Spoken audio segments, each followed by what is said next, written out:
damn near a full 4-hour show tonight because the Rangers don't know how to score runs. Thanks a lot, Rangers. Thanks a lot. I've got some thoughts on that. We'll get to it here in just a second. But, yeah, we're on tonight, tomorrow, and Wednesday till midnight.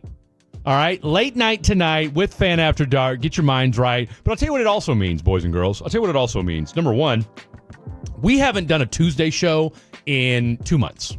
All right, Tank Top Tuesday. We kicked that idea off in the spring. We'd only done like one, and that was when the infamous "Is Fred Barbed Wire Tattoo Guy" came out. All right, so we bring back Tank Top Tuesday tomorrow night. Fred still doesn't have a barbed wire tattoo. However, Blake and I kicked around some ideas yesterday. We'll share that with you here in a little while. You're both going to get barbed wire tattoos. Well, I mean, look, win in Rome, okay? Win in Rome. Because obviously, look, the Dallas Stars let us down, so we couldn't get Dallas Stars tattoos, which we were all locked in on. All right? I mean, we had fatties, tolos. We had just random folks on the street that were ready to go get Dallas Stars tattoos with us. That didn't come to fruition. So the question is now, do we go get barbed wire tattoos? We'll save that for later on in the program. 877-881-1053. 877-881-1053. That is the Frankel and Frankel Injury Attorney text line for you to chime in. Let us know how you're feeling on this Monday night. And I'm going to tell you guys this. It's summertime. Summertime. Okay. City boys. Let's get it. 877-881-1053. Franklin Frankel, Injury Attorney text line. If you didn't feel it today, the heat was going. Well, that's where I was going with that. The heat, it was hot today. I was helping Mom move stuff out of the storage unit, and I was feeling it. The storage unit moving was not the move today. Tell you what, it was warm. I had to put a replacement dome over a skylight in Wiley. Shout out to my boy Billy Brown, our Cleburne, Texas hockey reporter. And it was hot. No, it was warm today. Little black shingles up there, sun coming down, 4C? beating down on you. And actually, class 3. But anyway, still a quality shingle. But yeah, needless to say, sweat. You know it's hot outside when sweat is just running off your face like it's like you've got a faucet. I'm a big fan of shoulder sweat. That's when you know it's hot, when you touch your shoulders and they're glistening with sweat. Am I the only one? Shoulder sweat? I mean, I feel like if you're shoulder sweating, you should be sweating everywhere else. Maybe not, though. Really? I notice when I shoulder sweat, that means when I'm really hot. Because I feel like sometimes my forehead sweats when I'm like in the restaurant and I'm moving around fast. Right, and that's what I mean. I'm right. warm, just kind of like moving a lot. Yeah. Shoulder sweat is back sweat. Do you think those are kind of equal? Back sweat and shoulder sweat? I mean, I sweat a lot, period. You are a sweater. I am. Just tell us which sweat you like more, Blake. I don't like any sweat, honestly. I mean, I'm not depends. It's not what you literally just said 10 seconds ago. No, I'm just saying which one I know. That's how I know I really am. You talking about sweat on you, or you talking about sweat on somebody else? That's up to interpretation. That's open to interpretation. Absolutely is. Because I'll take some, because if you ain't sweating, you ain't doing it right. That means you're not working hard enough. You're not working hard enough. You got to put the work Put in. the fan on, boo. Put the fan on. It's getting hot in here. No, this isn't Nelly. Do you know, okay, so you mentioned my shirt. I did mention You your know how shirt. all these Harley shirts, for the most part, if you're into vintage clothing or just Harley in general, they usually have a city on them that the shirt's from. Where do you think this one's from? Not necessarily I bought it from, but just where the shirt's from. I'm going to go with... It's a Texas city. I figured as much. I'm going to go with... my heart says Louisville. Nope. Because that's where my heart's at. It's a major city. Where I'm physically located at. Oh, it's a major city. It's a major city. So I'm going to go with Fort Worth. Okay, see if you're right. See if you can see me. Let's see. Ooh, my man's rocking the Mancuso, Houston, Texas. See, I thought, I almost said Houston. Yeah.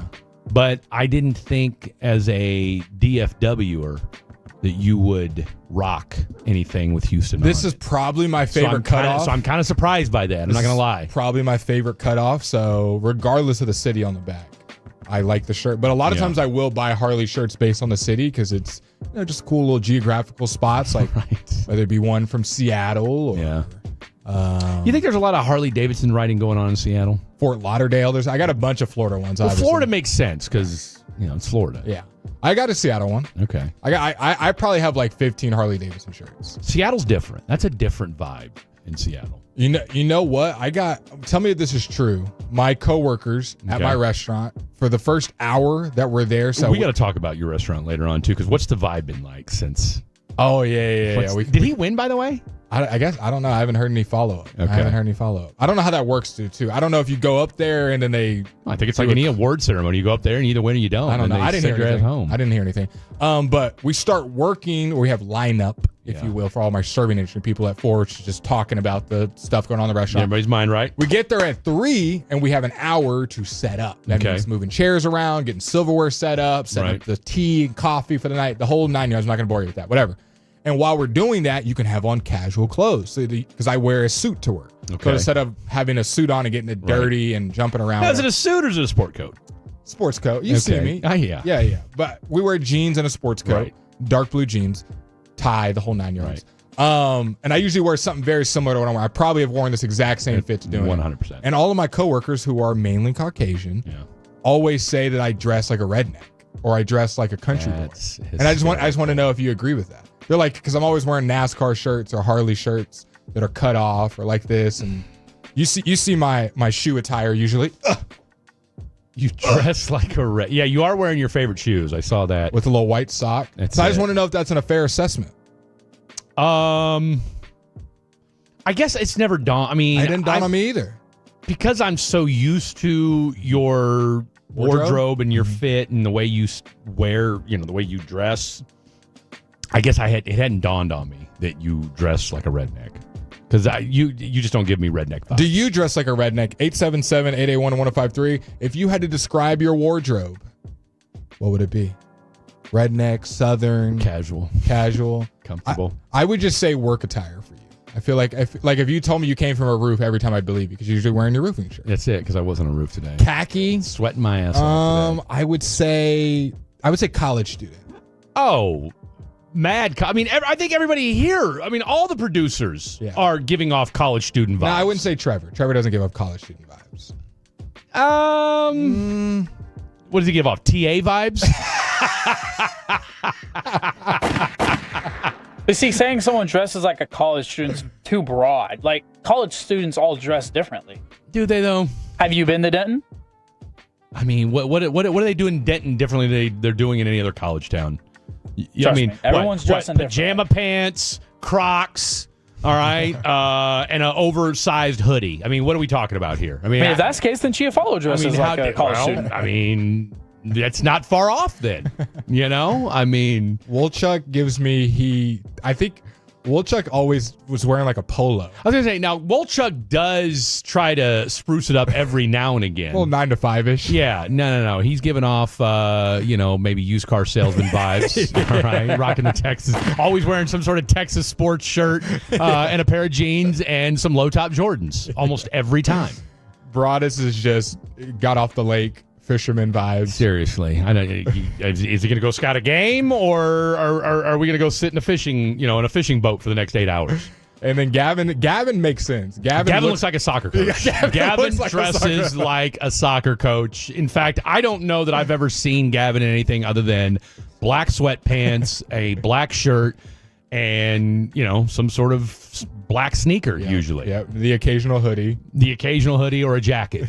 He looks like a European soccer coach. I mean, he fits the bill. I feel like we all pretty much have the same attire. Yeah, that we wear damn near every day. I don't really get to see the morning guys or KNC's attire all the time, so I can't really. I don't think they're far off. Yeah. They're all wearing hats and they're all wearing hoodies. Like literally, I think every time I've seen them on the fan Choppy and cam. Sean usually, all three of them in the morning usually do have a hat. They all got a hat on. I've never seen them sans hat on the morning show. Yeah. Sean will take his hat off to fix his hair every once in a while. Well, there you go. But the hat is usually in close 100%. Proximity. By the way, I did hear them talk. I did hear Bobby this morning. Oh, gosh. What did he say? I did hear Bobby this morning. Real quick, before I jump into the story, where are we at on the time for this segment? Because I know we were. You can do it here about 4 minutes. All right, so we're going to do it whenever. All right, so we'll take I'll tell you what. Let's go ahead and lay out the show, and then we'll come back. But no, Bobby was telling about they do their weekend segment, right? And what they did over the weekend, and he mentioned about you guys all going out Saturday night. All right. Now you didn't tell me. Now you and I talked a little bit about Saturday night yesterday. You didn't tell me Alec was puking in the back of Bobby's car. He was. Well, I wasn't there. I wasn't in the car. That's true. You weren't. I wasn't in the car. The funniest part of that story was Bobby talking about how Will Chambers had a Kroger bag and missed and said he was catching the vomit. And then when they got to Alex's house to drop him off, they opened up the car door. The light comes on and there's vomit everywhere. And Will's like, yeah, I didn't catch any of it. But shout out to Bobby. I'll tell you what, shout out to Bobby and his wife. Talk about real ones. You know, hell, if I'd have gotten an invite, I could have driven somebody home. But anyway, I digress. He drives to Grand Prairie, drops off Alec, then drives all the way to Frisco to drop off Will? Shout out and to then back to Flower Mound? Yeah. Yo! It was a fun night. It was a crazy night. Sounds like it. It was Ruben in front of me. Yeah. Then me, then Alec, and we're walking into a bar. Me and Ruben go in first, and it was like an underground bar. Okay. The Stocks. I can't remember the name of it. And the bouncer dude, whatever, the guy checking your ID seemed super chill. Yeah. Now, mind you, I already had a couple drinks in me. Yeah, so you're feeling nice. We're like on bar number 3, and I said, hey, it's my boy's birthday right behind me. Yeah. Like, mess with him. Like, tell him he can't get in the club because he's not old enough. Just a little fun. Right. He's like, I got you, my boy. And I got like some drinks waiting for him. Had the hookup. Me and Ruben are laughing, waiting for him to come down the stairs. I'm like, where is he at? I go and look, and your boy just told the bouncer he doesn't want to come in, that he's too drunk. I said, that's a new one. So I had to leave, obviously. And I was like, nope. What? Nope. I am good for the night. I said, do you want to go back in? I can get you. He goes, I am good, Blake. Good. And so I put him on my shoulder and we walked to his car. And then Will took over about halfway and we walked to the car and got him home. Now Bobby did tell a story about how you guys were at the back of a line and you said you could get him in and all you did was cut in front of people and got nobody in any faster than you would have had you just stayed where you were at. That is a true story. So we're in this super long line at McNasty's in the Stockyards. And what a great name, by the way. Yeah. Filthy McNasty's. I'll tell you a story about that particular name, Filthy McNasty, when you get done with this story. So I'm like, hey, I don't like waiting in lines. I know I'm very social. I'm just going to go talk to somebody in line, get us a spot, and then look for my hand, and I'm going to wave y'all in. They're like, bet. Of course, I just see a couple standing there. I start talking to them. Next thing you know, I'm in line with them, 2 feet away. Yeah. And I'm like waving. Now, mind you, there's a little bit of a hill. They can't really see me. And just when I'm in conversation, I'm like, they'll be okay. And I walked in, and funny enough, I was the first one in the bar. Yeah. I'm looking for Alec, Ruben. All of them are still in line. So it really did me no good. No. I stood at the front of the bar waiting for my friend. So you got in before everybody else, but nobody else got in.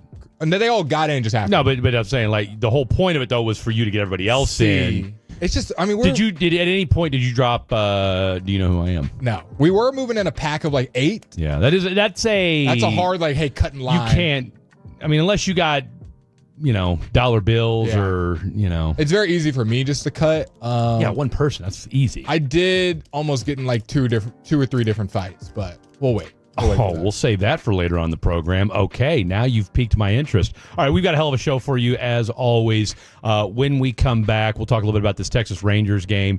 Also, too, Choppy talked about a tweet, and he tweeted this out earlier, or tweeted out yesterday, about a tweet that came out as far as this Texas Rangers team, what they were like before the championship, what they've been like since, and I just can't get this thing out of my head. So we'll talk about that. 9 to 10, friend of the program and one of the best when it comes to talking all things Dallas Mavericks and covering your Dallas Mavericks. Grant Asfeth is going to join us in studio for 1 whole hour. And hell, if it gets good to us, he may stick around even longer than that, but that's entirely up to him. But we're looking forward to that, talking all things Mavericks, talking all things finals from last night. He used to cover the Pacers, so obviously he knows that team quite well as well. We'll talk a little Cooper Flag, so much to get into. And then, of course, we've got Fair or Foul, we've got bar exam to get into because it is a Monday night, and we'll do a little Khakis Kicks probably in the 10 or 11 o'clock hour. So much to get to. Don't go anywhere. Talking all things Texas Rangers when we come back. All right, fellas, let's talk about your hair for a sec. If you're losing it and you desire to have it back, then Advanced Hair Restoration has the easiest guaranteed solution. It's unbelievable. It's a simple 1-day treatment, and it offers life-changing results, and I've seen it with my own eyes. Fellas, it's not magic, but close to it, okay? Now, here's the deal. They put hair where you need it most, and then, bam, it grows. It's actually science, all right? Advanced Hair, they have it all. Top-rated physicians, modern technology, and best of all, you get your very own natural hair that begins regrowing the very next day. Advanced Hair even guarantees it to grow for life. So schedule your free consultation now, 469-599-HAIR. And if you qualify, you'll get $250 off and 250 free hair grafts. Okay, Advanced Hair, they have changed tens of thousands of lives, and they are the team that I personally recommend. So don't wait. Check out the before and afters online for yourself, 469-599-HAIR or advancedhair.com. Corey Majors here. Need new windows? Don't fall for gimmicks like buy two. Roger that, Sally.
The one, the only, the phenom himself, Mr.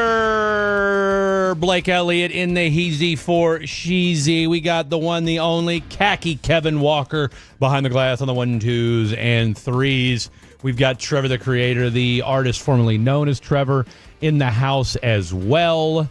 We've got Grant. How does it? Man, I'm going to ask him when he gets here. What is the official? Seth. I keep saying Asfeth. AF. And then the word Seth. Seth. Okay. You know, they say one of the hidden side effects of ADD is dyslexia. So. I didn't get that part. Well, okay. I think I do, though. I think I do. I just think you can't read. Oh, wow. No, I can read, Kevin. Still no good on the glasses. Are we starting on? Is this going to be combative? Is this how we're going to do the show tonight? No, I'm just asking. No good on the glasses still? Double whammy. No, it's because I might mix words together. I can still read the word, dude. I just get the letters mixed up. That's why there's. I don't think you can't read, Fred. I'm just messing with you. See, that's how rumors get started, Kevin. When you say I can't. read. Come on. Rumors are fun. Are they though? That's why we only have the one light on. And I know Carter Freeman, God bless him, is probably. You might want to fix it. I sat down. There we go. My favorite rumor is that Alec Medford has his nipples pierced. Oh wow, this is feeling very The Office. I hadn't heard that rumor. Is there truth to that or what? I mean, not that there's anything wrong with that. And I don't want to break the rumor or not. The rumor lives on. I don't know. Okay. I will say his shirt was off at some point last night or this weekend. Saturday. I'm sure it was. I mean, if you're getting as white boy wasted as he got, but he made it home, and that's all that matters. Somebody said their lady from the Mr. Wow. What happened? 817. I just couldn't read. I mean, the brightness level. Oh. Wow. Brightness level, huh? See, the thing is, Interesting. the numbers are not emboldened. They're it's very light opacity. Light opacity, so it's tough. Huh. I got to really zoom it in. It is tough, isn't it? My lady is a bartender at Filthy McNasty's. Badass, he says. So we were there. Girlfriend or the bar? I'm assuming maybe a little bit of both. A little bit of both. There you Yeah, we were there. I will say there was one bartender. It was a girl. She was super efficient. Yeah. I hate inefficient bartenders. Well, we know how you feel about. I mean, you've told stories. Last time I was out with Alec. Yeah. Inefficient bartender, and I yelled at them, and they kicked me out the club. Yeah, they did kick you out of the club. It's just because I'm in the service industry. I know it's not that hard to grab a Dos Equis. It's not. I mean, I don't even think you have to be in the service industry to know that. Grab it and hand it to me. Doing 25 other things. Like, come on, man. I'm trying to give you money. I'm trying to give you money. I don't know. Like I said, I've been out of the drinking game for so long. I don't know. Sorry, there will be a small amount of me just, I don't want to say complaining. Go ahead. But just letting out some anger. Yeah. It's like. Venting. Thank you. The amount of people, not even just the bars, just in general, the amount of people that make it seem like it's your fault for coming to them to do their job. Whether I'm at a store, whether I'm at a restaurant. Hey, can I get this? I Bro, look, you are preaching to the choir on that one. That is one of my biggest pet peeves. God forbid I ask you for something because this is your role. Literally getting paid to do this. I mean, I'm sorry. I don't mean... this water's not going to refill itself. I mean, look, if you tell me where to go, I'll do it. I will do it. Okay? If you told me, hey, leave the pitcher here and I'll fill it up. Yeah. Okay? Give me. I need an unsweet and a sweet, and I'll do the 50-50. Yeah. And then, because I think it makes it where now people who are decent at their job, I'll throw myself in there, when you just do regular... Humble brag. When you just do regular things, you seem above and beyond, because so many people in any kind of service, not just restaurants. Above and beyond. You can be at Walmart, you can be at Chicken Express, you can be at PetSmart, whatever, and they're just like, ugh, I got to do my job, I guess. Come on, bro, lock in. I'm going to tell you this, when it comes to... Or ladies. When it comes to the Walmart in Louisville. I went there today. The one with the golden shake? Golden Is that the one you're talking about? Absolutely. I was there today. What I'm talking about. That's so funny you say that. In Louisville, couldn't holler at your boy, huh? I mean, am I just persona non grata? I mean, what's going on here? Is there a running joke that, we don't talk to Fred except when he's on the radio? Like, did I do something to somebody? That's funny. Help me out. I talk to Fred all the time. Help me out. Thank you. I went to Golden Chick today. Yeah. You know why I was there. I just told you I was moving stuff out of my mom's storage unit. After the fact, of all the people that live in Louisville, hell, I've been to your mother's storage unit. I know. Well, it was just I was at storage unit in Golden Chick under 45 minutes. It all was very quick. That's fair. So by the time I hit you up. Oh, that's fair. I wasn't home anyway. Yeah, if I was there for hours, it'd be one thing. We literally got Golden Chick quick. I looked up Golden Chick thinking it'd be a regular one. I'm like, it's in a Walmart? Yeah. I told you about that. I did tell you that. I said we got a Golden Chick in the Walmart now. My point and all that was our the greeter or the guy that checks your receipt. Your receipt doesn't care. As a matter of fact, they haven't had one posted up there for a while. Yeah. They're I mean, I never really got those. Do whatever you're gonna do. If I'm gonna steal, I'm gonna steal. If I'm not gonna steal, I'm not gonna steal. Seriously. I think the only reason they do that is like, say they look at your receipt and they don't see a $500 item, but they see a TV in your cart. Well, that's it. But like 6 bananas says you only rang up 5. Like, yeah, I mean, although some will be nitpicky over things. That would really, imagine if they actually did that, how much that would slow up the line. Dude, I had a lady almost physically grab me because I had 3 things and I didn't use a bag. Well, I don't need a bag for that. You know how many freaking Walmart bags I've got at my house? Do you think I need one for 3 things? And I get the same 8 items. Literally every time. They should just have it in the corner, Fred's corner. Look, Fred's going to get coffee, bread. What kind of coffee? Cafe Bustelo. I'm going to get the brick Cafe Bustelo. What kind of bread? Usually wheat. What brand, though? Usually just great value. I don't care. I eat it too fast to care. I can't. What's it, Miss Bear's or whatever? What's the really popular one? That's the honey wheat. That's the one I get. It's in the... There's also Nature's Own, too. The clear bag with a little bit of orange at the end. Now, I'll tell you what I used to go hard on. And I don't... Is that Nature's? I don't think they have it here in Dallas, but they used to have it in Houston. Bimbo. I've seen it. Dude, the Bimbo bread. What's the one that's Wonder Bread? I was thinking of the Wonder. See, I don't know. Do you guys remember Iron Kids bread? Wonder Bread is what they sell in jail, right? They sell it in stores. I'm going to go out on a limb and say I don't know that they sell bread in jail. 877 you got to pay for it, right? 1053. I don't know if you can buy bread in commissary. I think it's like ramen and that sort of thing. To any of our former institutionalized or incarcerated folk, and we know some of you are out there, and look, we're not judging. We're all for rehabilitation here on 105 through the Fan and Fan After Dark. 877-881-1053. What can you get in the commissary? Yeah, I'm really interested in that. Tell you what, and I'll tell you this. I'd be happy to, maybe we should do a, weekly, we'll put $10 on somebody's books. Yeah. To a fatty locked up trying to better themselves. Now, if you've killed like 3 or 4 people, probably won't. Reach out to the morning show. That's I don't know that I can put money on your books if you've killed 3 or 4 people. We gotta hear from your PO that you're in good behavior, and then we'll put money on your books. Well, I don't know that you have a PO when you're in prison. Okay. There's no probation officers in prison. You're locked up. So then who are we talking to make sure that they're not just lying? Lying about what? How good they've people? No, how good what they've done and how good they're. Well, acting. I mean, look, if they've got if they can listen to us, they're on some kind of good behavior. Well, I don't know if they're even on good behavior. Then they're crafty. No, because I've seen. Because you're not supposed to have cell phones. So the first thing I want to know is if you're listening to us, how are you doing? I've seen movies, maybe I'm wrong, where like even people on death row, they just have a radio kind of playing where everyone can hear it. Not like a radio where they can change the dial, but it's kind of just playing in the cell. Yeah. So I wonder if it's that. No, I'm sure you can have. I know you can have radios in like minimum security type places. Yeah. So yeah, if you're listening to us now, I don't know how it works when lights are out. Okay. I'm listening to it. Dark. Blake's gonna do extra credit. Top 5 comes on 10:20. Now We do top 5 ways to break out of prison. 5 ways. Listen up, boys. Yeah, seriously. We got the New Orleans guys chiming in too. But no, 877-881-1053. If I'll tell you what, if you are incarcerated right now, let us know. One of those guys is still out, right? I think it's just one guy. I know there was like two. Masterman or there Master was Plan? two. Did the one dude that appealed to Lil Wayne? Have they caught him yet? I don't know. I just thought there was one guy left. No, there was two. 3 got caught within the first like 3 days. Well, one dude Majority of them in Texas, I think. one dude was laying on a bench. like a bus bench. And they Like, just come went on, bro. up Lay to on him a and they're friend's like, bro, couch or something. What are we doing? Well, I mean, Somebody said gummy bears. For what? Things you can buy in commissary. Oh. Hot Pockets. Hot Pockets. What a universal treat. Right? You could be a pre-K child or a hardened criminal. Who doesn't love a pepperoni Hot Pocket? All right, according to Google AI, as of June 13th, 2 are still at large. That's it. That's it. Hey, if you guys are listening, 877-881-1053. We can't track your phone, so let us know. People are saying, someone said no radio in county. We got plenty of police officers listening. Police officer, Homicide Mike, text in and let us know. Yeah. Each guy in federal prison has their own radio. I could see that. Federal prison. Now help me out. I'm, not being smart right here. Right. But county and federal, which one's higher? Federal. You're more in trouble. Federal. Okay.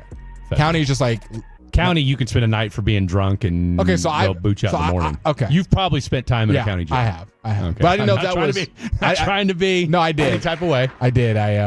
That's a whole story. Why I spent time in the There county goes. jail. I'll tell you what. There's Mr. By the way, Prude Trevor in the back. By the way, Mr. Prude Trevor. We got a story about him too that we're going to break out later in the 11 o'clock hour as well. So no, I have been in one state prison. Wow. Once upon a time. I mean, it was Maine, so we were ripping that Cooper flag back in the day. Actually, Cooper flag wasn't even born yet. Wow. So there you have it. You were the pre-main event. Wow. I was. I tell you what, your boy did give them boys buckets in the Maine State Prison. Thank you very much. Oh, so you were there for a while. You were giving bucket. Week and a half. Week and a half. So what did they have in commissary? I mean, I was there for a week and a half, man. I wasn't trying to get commissary. I was just trying to do I literally. So what was your daily meal then? I mean, I don't know. This was 20 years ago, dude. You I was there. don't remember what you ate in prison, even though it was 20 years ago? I feel like that'd be ingrained in my head, what I ate in prison. I'm going to tell you what my boy Roosevelt Petrie told me earlier today. Move on. Wow. So just brainwashed, just full, you don't remember? I mean, dude, I was in for a week and a half. Oh, it I wasn't remember. like, okay. I didn't have a meal. I was only there a night. You didn't have a meal and you were there for a night. I was there for a week and a half, and it was 20 years ago. So you probably had a couple of meals. Ham and cheese? I did. You had a meal morning, noon, and night. Ham and cheese, potatoes. I don't know. I'm trying. You know what I'm saying? Peas. Like, I don't feel like know you what had it was. peas. Maybe. I think I would just starve. I think I would just work out and starve if I had to eat peas or Let's put like. it this way. My time in Maine, I was a loose cannon. Yeah. And now you're a cannon Now I'm controlled chaos. controlled cannon. Controlled chaos is what I am now. All right. Rangers, by the way, 6-0. How about that? I mean, do you?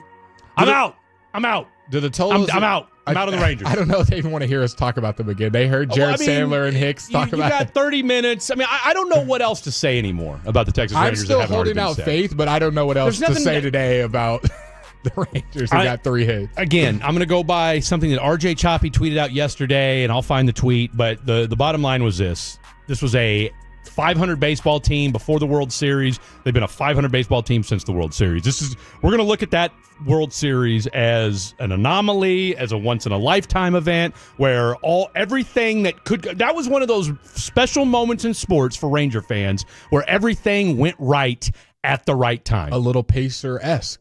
Absolutely. It's it. Just nobody got hurt. Nobody got hurt.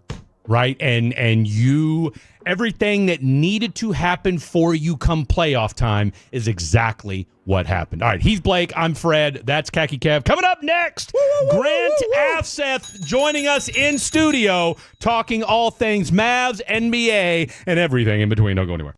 Coming up Tuesday morning on Sean and RJ, how'd the Rangers do in their game with the Orioles? We got to ask Reddit during the commercial-free expressway and a ticket giveaway in the 7 o'clock and 9 o'clock hour.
Forget something else to remember that Uber Eats has groceries. No, that's absurd.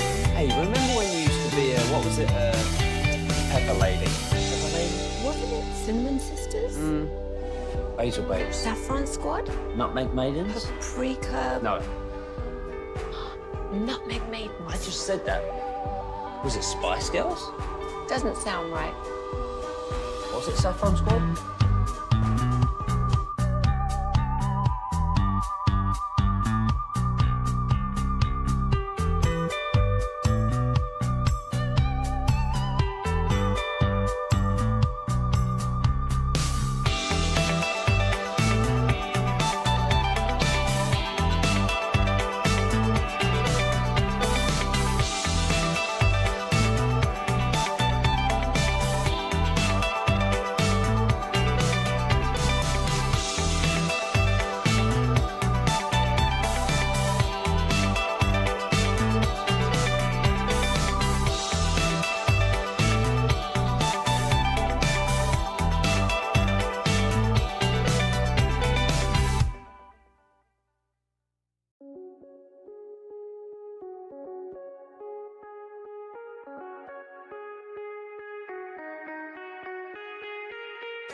Behind the glass, and we've got a special guest in studio, the one, the only, the best Dallas Mavericks beat reporter, Grant Afseth of the Dallas Basketball Digest, sitting right in front of us. He's going to be with us from 9 to 10. We'll try to keep him even longer if you guys want.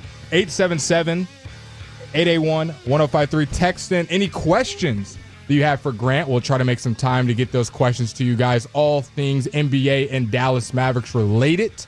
Grant, thank you for joining us in studio.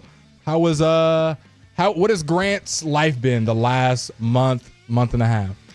Yeah, since the Mavericks ended a lot quicker than last year, a lot of Dallas wings so far. It's been, a lot of home and away games for them. Been really fun for sure. So when it comes to the Dallas Wings, Paige Becker's obviously setting up maybe the next face right next to Caitlin Clark. What's it been like covering her and kind of that Caitlin Clark after effect and what Paige has done for the Dallas Wings? Yeah, it's been really awesome. She someone that always, has kept it positive, even though they're in a rebuilding phase. And, even after a tough loss in overtime last game, she took time to, break down the game and, always positive overall, just, as I was saying. And that's always appreciated. You always appreciate that as a writer whenever players are willing to talk after tough games. And, she's been really figuring it out lately as well. 3 straight 20-point games, had a 35-point game in Phoenix not long ago. So there's been a lot to like about the impact. Seems like she's really started to find a rhythm lately. Am I off my keister? I made this claim the night that Paige was drafted. Obviously been watching her at UConn. I said she has a chance and will be better than Caitlin Clark. Is that fact or fiction? Obviously, we got to wait and see, and Caitlin Clark is phenomenal. I'm not saying she's already better. I just think she will be the better player at the end of the day. It's tough. Honestly, it's tough to compare on that level because I feel like they're both going to end up being like all WNBA first team perennial like type of players. Agreed. So it'll be like super, super close, I feel like, long term. To me, Caitlin is a little bit more Trae Youngish, a little bit looser with the dribble, spectacular plays. While it feels like Paige is a little bit more under control, has got a little more bouncer game. That's just my personal take on it, but I know the fans love hearing what you have to say, you being there covering the games, and kind of your take on the Wings. Fred, joining us. Glad to have you back. Glad to be back. Had to get a little coffee. Had to get squared away. It's been kind of a frenetic show to start. Appreciate you, Rangers, doing what you guys didn't do tonight. But here we are, a little fan after dark. All right, so what was it? Let's just go ahead and dive right into it because this is what I do. Have you and Tim McMahon spoke since he called you out? No, I don't think so. No. What do you mean you don't think so? Like he might have said something, or we got to go do something about it, or what? You got to go ride on him after the show's over? What are you thinking? No. He, he's a nice person. We haven't really had full conversations, but I honestly don't normally do a lot of talking when I'm covering games. Anyways, I usually am pretty focused on getting in and getting out. But that had look, man. I mean, look, I'll go ahead and be mad for you, and as my boy Roosevelt said, sometimes you got to move on and let things go. But I mean, he I'm not gonna say he called out your journalistic integrity, but he kind of did in a way, right? I mean, and then people call in. It's like, bro, you're taking shots at my credibility and my integrity. The unfortunate part is Grant, like he's just kind of stated, is not someone who goes on Twitter and rants about random people and just goes off. He's does his job, talks about the game, asks questions, and posts the questions. And when all the stuff with the Luka stuff was going on, people wanted answers. People wanted the detail. Absolutely. Are the cops being called? Is there security? What's it like with Nico? What's it like with Jason Kidd? What's Patrick Dumont? And Tim was doing his job. Grant was doing his job. Was he though? I mean, no, I'm saying they were doing their jobs, and then they had to have this crossover where it's like you're doing your job incorrectly because how people are coming out with me. So that was the unfortunate part of the crossfire. It's like, I don't think either of y'all intended to do what you did. No. Look, you can play patty cake with it all you want. You question my integrity. That's how I took it, right? Like you're saying that I didn't. I mean, you called the Dallas Police Department and asked, "Do you have any credible threats against Nico and the Mavericks?" And they responded, "No, they don't." And you reported that. And then Tim McMahon called you out to say, like that, like you were BSing on it.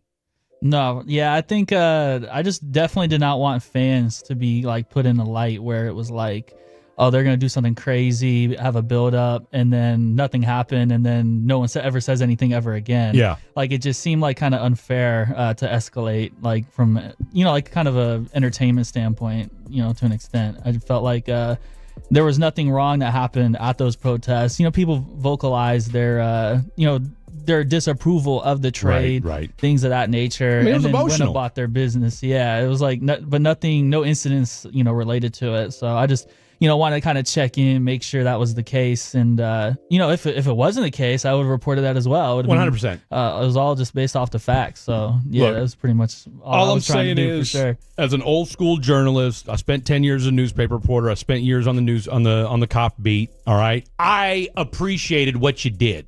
And look, God bless Tim McMahon. He's a damn good NBA reporter.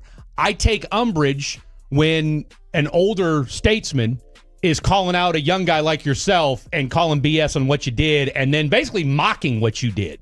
And that's I guess that's the issue I had with it. It's like, come on, man, we're all doing the same job. it's one thing if you just took some willy-nilly report and said it, but like you called the Dallas Police Department. Yeah, that's journalism 101. And for another dude to have an issue with it, that just rubbed me the wrong way. How has life been different from when you were covering the Pacers? For those who don't know, you covered the Pacers for multiple years to moving to Dallas. I think one of your first couple of games, me and you met up 3 years ago when you were covering the Mavericks. How has life changed from the Pacers to the Mavericks and then post Luka? I feel like those are 3 stages of your journalistic career. Kind of how has each stage been different for you? Yeah, the Pacers stuff was interesting because, I had lived there early on, and I was able to basically reach out to a newspaper when I was going to Arizona State. And then, so I wasn't there like every day with the Pacers. I would do stuff when on the West Coast and, drive to games. So actually the first sporting event I ever covered was at Staples Center because of the Pacers. So, I was able to like build some relationships, especially with like Miles Turner from the DFW area, and that was cool to be able to report on him throughout his career and his progression.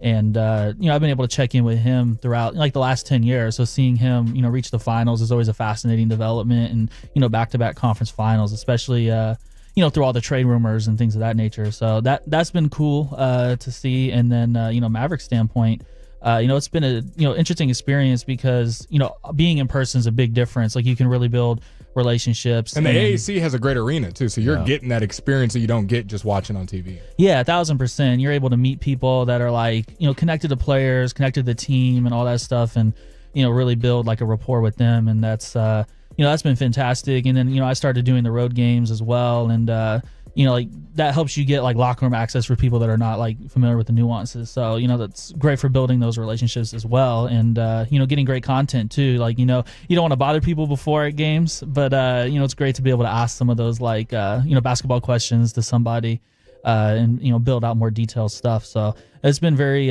fun covering the Mavs, and looking forward to it next season. So real quick, because for those that are hearing, that they know you on Twitter and they're hearing, they've heard you on the show before, but, we've always talked in a, Mavs capacity. So who is Grant Afseth? Like what's your, like, how did you get to be, what just made you decide you wanted to cover basketball? I mean, look, the landscape has changed dramatically in the last 10 to 20 years, right? And I mean, I'm not, you got, everybody's on, you can be on YouTube, you can have your own TikTok channel, whatever the hell you're into, right?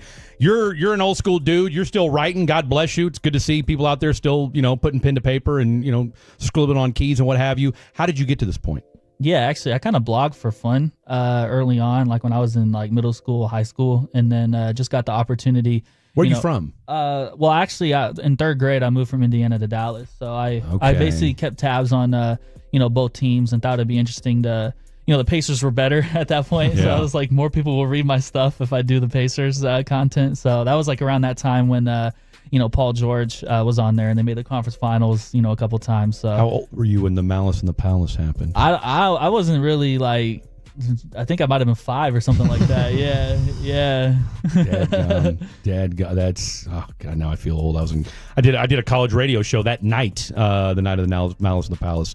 So, okay, that's dating myself a little bit. So you cover the Pacers.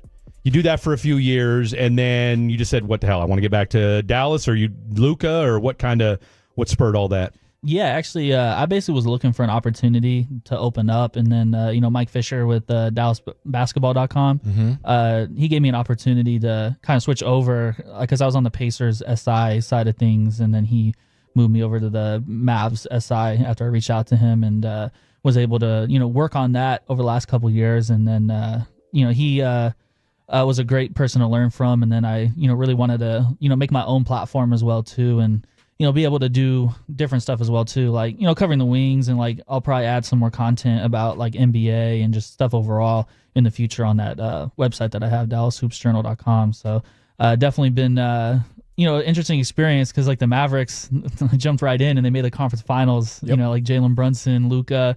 And then it's been like kind of a roller coaster ride where it's like miss the finals or make it. Yeah. It's been very interesting time of history to really be focused on a daily basis with the Mavericks. And now the lottery result with Cooper Flagg, that would be another fascinating like chapter in the story, long term for sure. When it comes to going to your first couple games and then where you're at now, who is an athlete that you always wanted to meet, and either you haven't met them yet or you did get to meet them, and how was that experience? Honestly, I think I've pretty much been around or met every NBA player at this point. Like even just because of locker room stuff, like you'll just kind of be talking to Nicholas Batum one minute, and then Kawhi Leonard sits down in the locker next to you during a conversation and stuff like that. So there's a lot of opportunity to kind of encounter everybody. But definitely, I would say for the most part, I would say it was interesting to interact with Paul George because that was someone that I covered and have a lot of respect for from afar. With the Pacers before with the conference finals appearances,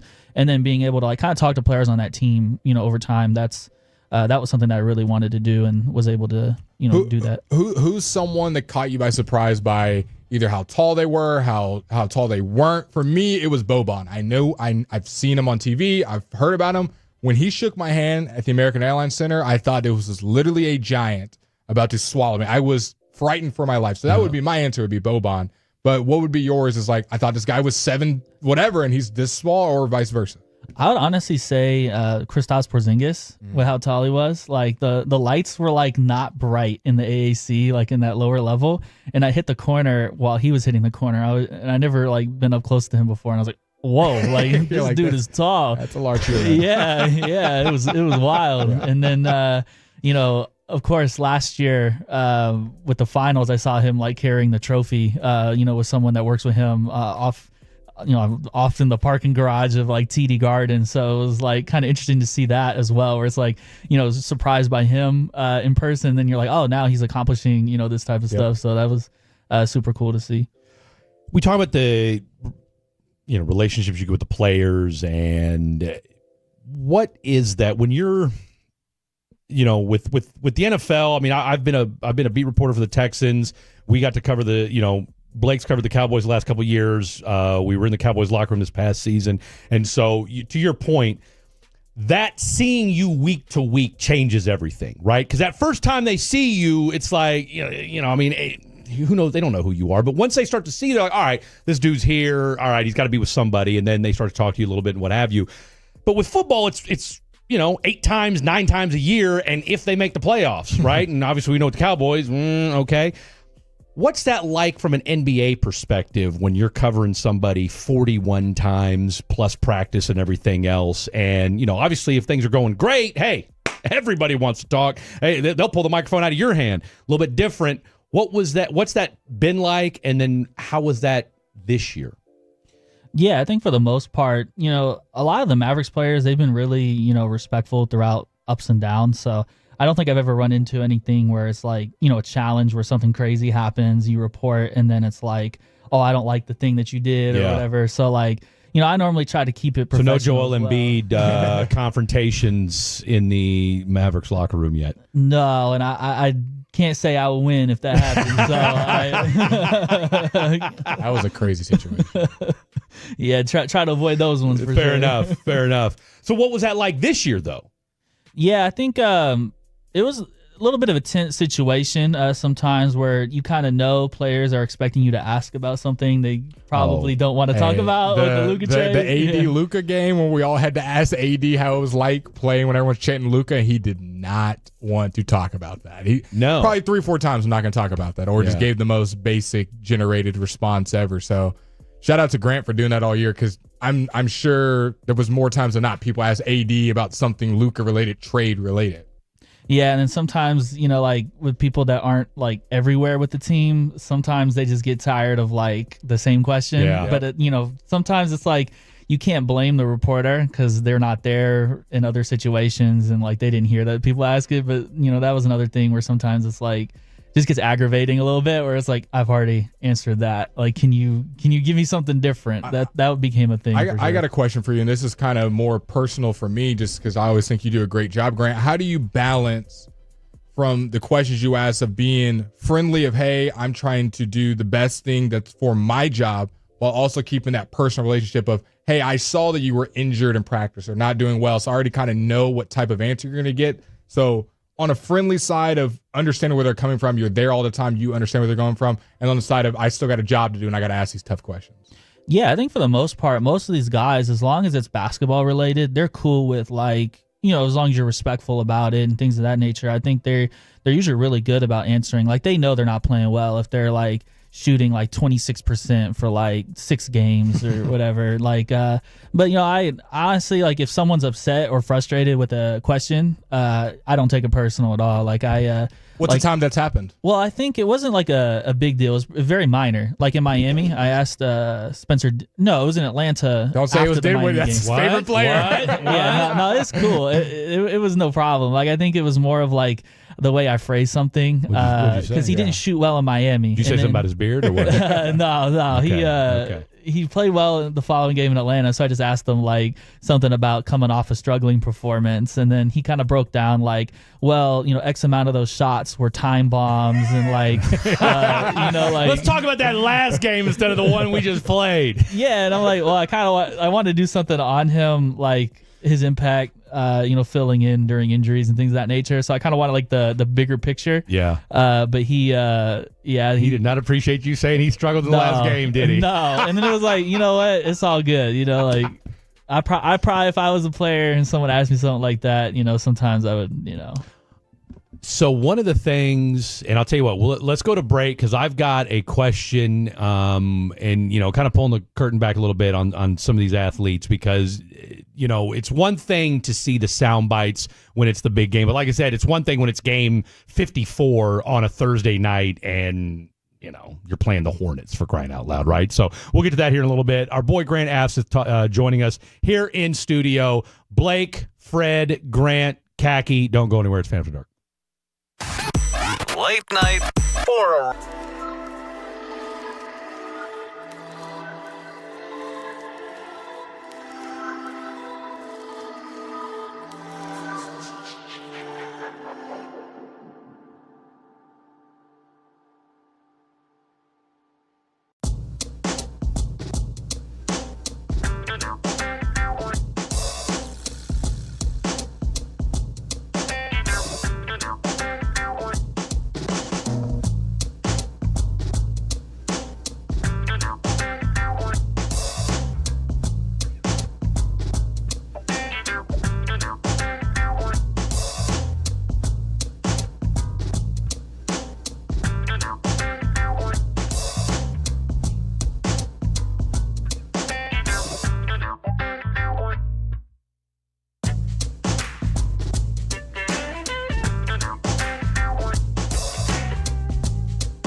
products? I gotta remember that. Well, you know, they say in order to remember something, you have to forget something else.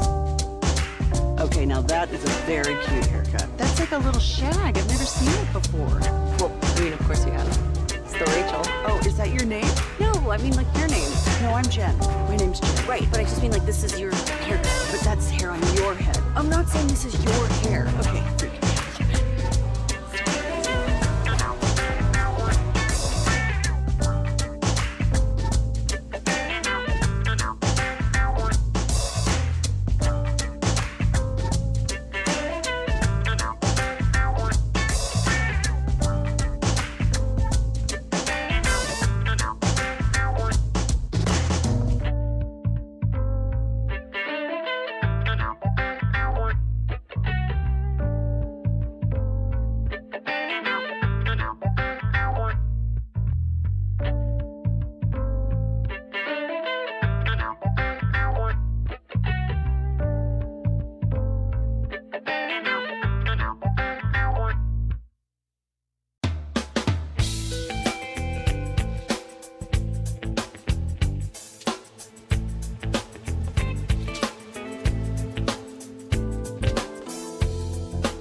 The MFFL, all the supporters that have been rocking with us, we have a chance to do something special. So I know Nico's going to do a great job. I know Patrick's going to do a great job. I know Mark's going to do a great job. It's been up and down, sort of say, just in terms of the circumstances and situations, but we've been doing our best. I've been doing my best.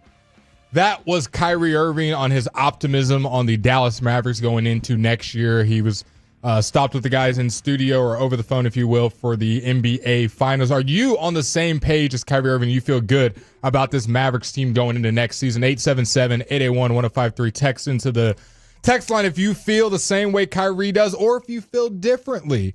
Well, let's ask none other than Grant Adseth, who we've got in studio. Does he feel as confident as Kyrie Irving about this Dallas Mavericks team going into next year, especially with what's about to happen in a couple days? Real quick, pimp your website and your Twitter, socials, and all that real quick. We'll do that again, but for the folks that have probably been sitting there during the last segment and saying, boy, we sure would love to hear what he writes for, in case, some people are like me and don't remember things. Yeah, you can check out all my articles on DallasHoopsJournal.com, and I have a crazy name, so you can find me on pretty much any platform. Grant AFSETH, mostly active on Twitter. Sure. What is the origin of Afseth, if you don't mind my asking? I'm pretty sure it's Norwegian. Yeah. Okay. Norwegian. You give off Norwegian vibes, so that makes sense. Norwegian, I like that. Okay. All right. I'm just going to call you GA because, GA, that's a nice. I call you GA? I'm sure, because I kept calling you, because I might be dyslexic, and I kept saying Asfeth. I get spam calls all the time that call me crazy stuff. Someone called me Affleck one time. I don't even know how that was possible. Okay, Yeah, see, now we're talking. All right, you've talked a little bit about the players and what those relationships are like, and kind of the day-to-day grind of doing that. But then you got the coaching staff as well, right? And so, in some cases, these are guys that either are former players themselves or have been around this thing for a lot longer than some of these players, so they understand what your job is. And a guy like a Jason Kidd, who I really appreciate, because look, Jason was a cerebral player. He's been a coach for a while, so he's not new to how this thing works. What's that relationship been like, and kind of, the day-to-day of talking to coaches in addition to the players as well? Yeah, I would say I really appreciate the patience that Jason Kidd has, because I remember, I'm sure it was very annoying, especially not just this year, but the year where they ended up tanking the last few games. Right. Where I'm asking about air quote tanking. Yeah, for sure. I was asking about all these lineups and all that stuff. He's just he's probably what do you want from me? Come on, GA. What do you want me to say, Grant Affleck? I mean, come on. I remember this crazy stretch, that road trip when they went on the East Coast trip. I think it was 5 games or something. And then, you start hearing a little bit about, they might start tanking in Indiana. And then they're in Charlotte. They dropped that game as well. And then it's you're still asking me about lineups. Okay, whatever. How surprised were you, or how much have you been following? I mean, I know you're following it, but how much smoke is there to this Jason Kidd to the Knicks, even though the Mavs have said no? Well, I think my personal opinion, that's not based off of serious information or anything. I just get a read that a lot of the coaching staff didn't have deals heading into the summer, and I'm sure he would like to get an extension, maybe get compensated more as well. Where is his contract at right now, for the people at home wondering? Where is Jason Kidd's contract at? I think he's got 2 more years. I'm pretty sure. Yeah. Well, I thought because he got extended last year to the finals, though, right? Yeah. Right before the finals. Okay. Yeah. But a little extra never hurts. No, it's all about security, right? I mean, these coaches are no different than players. And those are guaranteed. Well, of course, the NBA is guaranteed anyway, but them guaranteed contracts don't hurt. Because you want to let me go? Okay, I'll take my $20 million and walk. Yeah, New York, $30 million. Tom Thibodeau to not coach. So that's crazy. Yeah, you got to solidify it long term as long as you can. Where does this Mavericks coaching staff kind of unbiasedly just kind of rank right now? Because it seems like every assistant coach is getting poached from the Mavericks. I'd love for you to talk on that. Jason Kidd trying to get poached by multiple teams. I think a lot of people before the Mavericks went on this finals run didn't think or didn't know too highly of this coaching staff. Okay, they're cool. I know who Jason Kidd was as a player.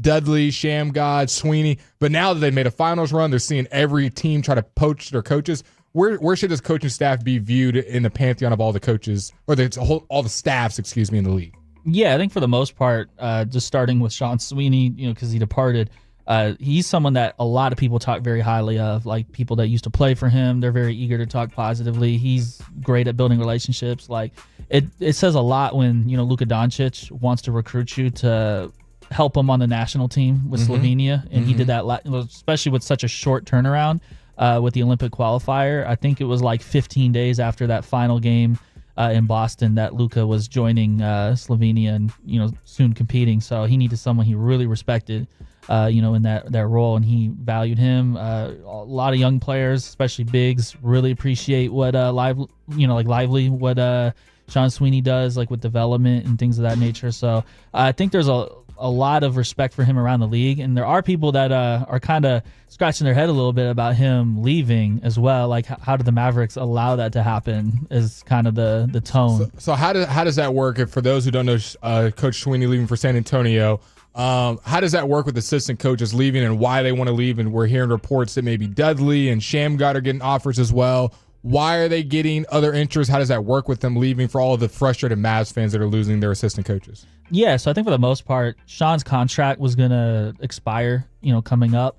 And, when it kind of gets close to that time and you have other interests, you got to make a move, especially because I think he's making more in San Antonio as well. That's a big part. That is a big part. But, I think, him taking on, he already had a lot of responsibility, but I think taking on like a super important role with a, younger head coach in San Antonio, I think that allows for even greater impact as well, because he's someone that's motivated to, be a head coach. He was a finalist for the Detroit Pistons job, last summer, made it to the second round of the Phoenix Suns coaching search as well. So just a lot of things, I think, take into account for each assistant coaching, outlook as well. Like Jared Dudley, for example, he has a contract for this season. Like he's signed for this season, but he, I think, would like to be a top assistant, like one of the top two, like, cause there's people who are in charge of both offense and defense, have a lot of responsibility, which was, Sean Sweeney's role.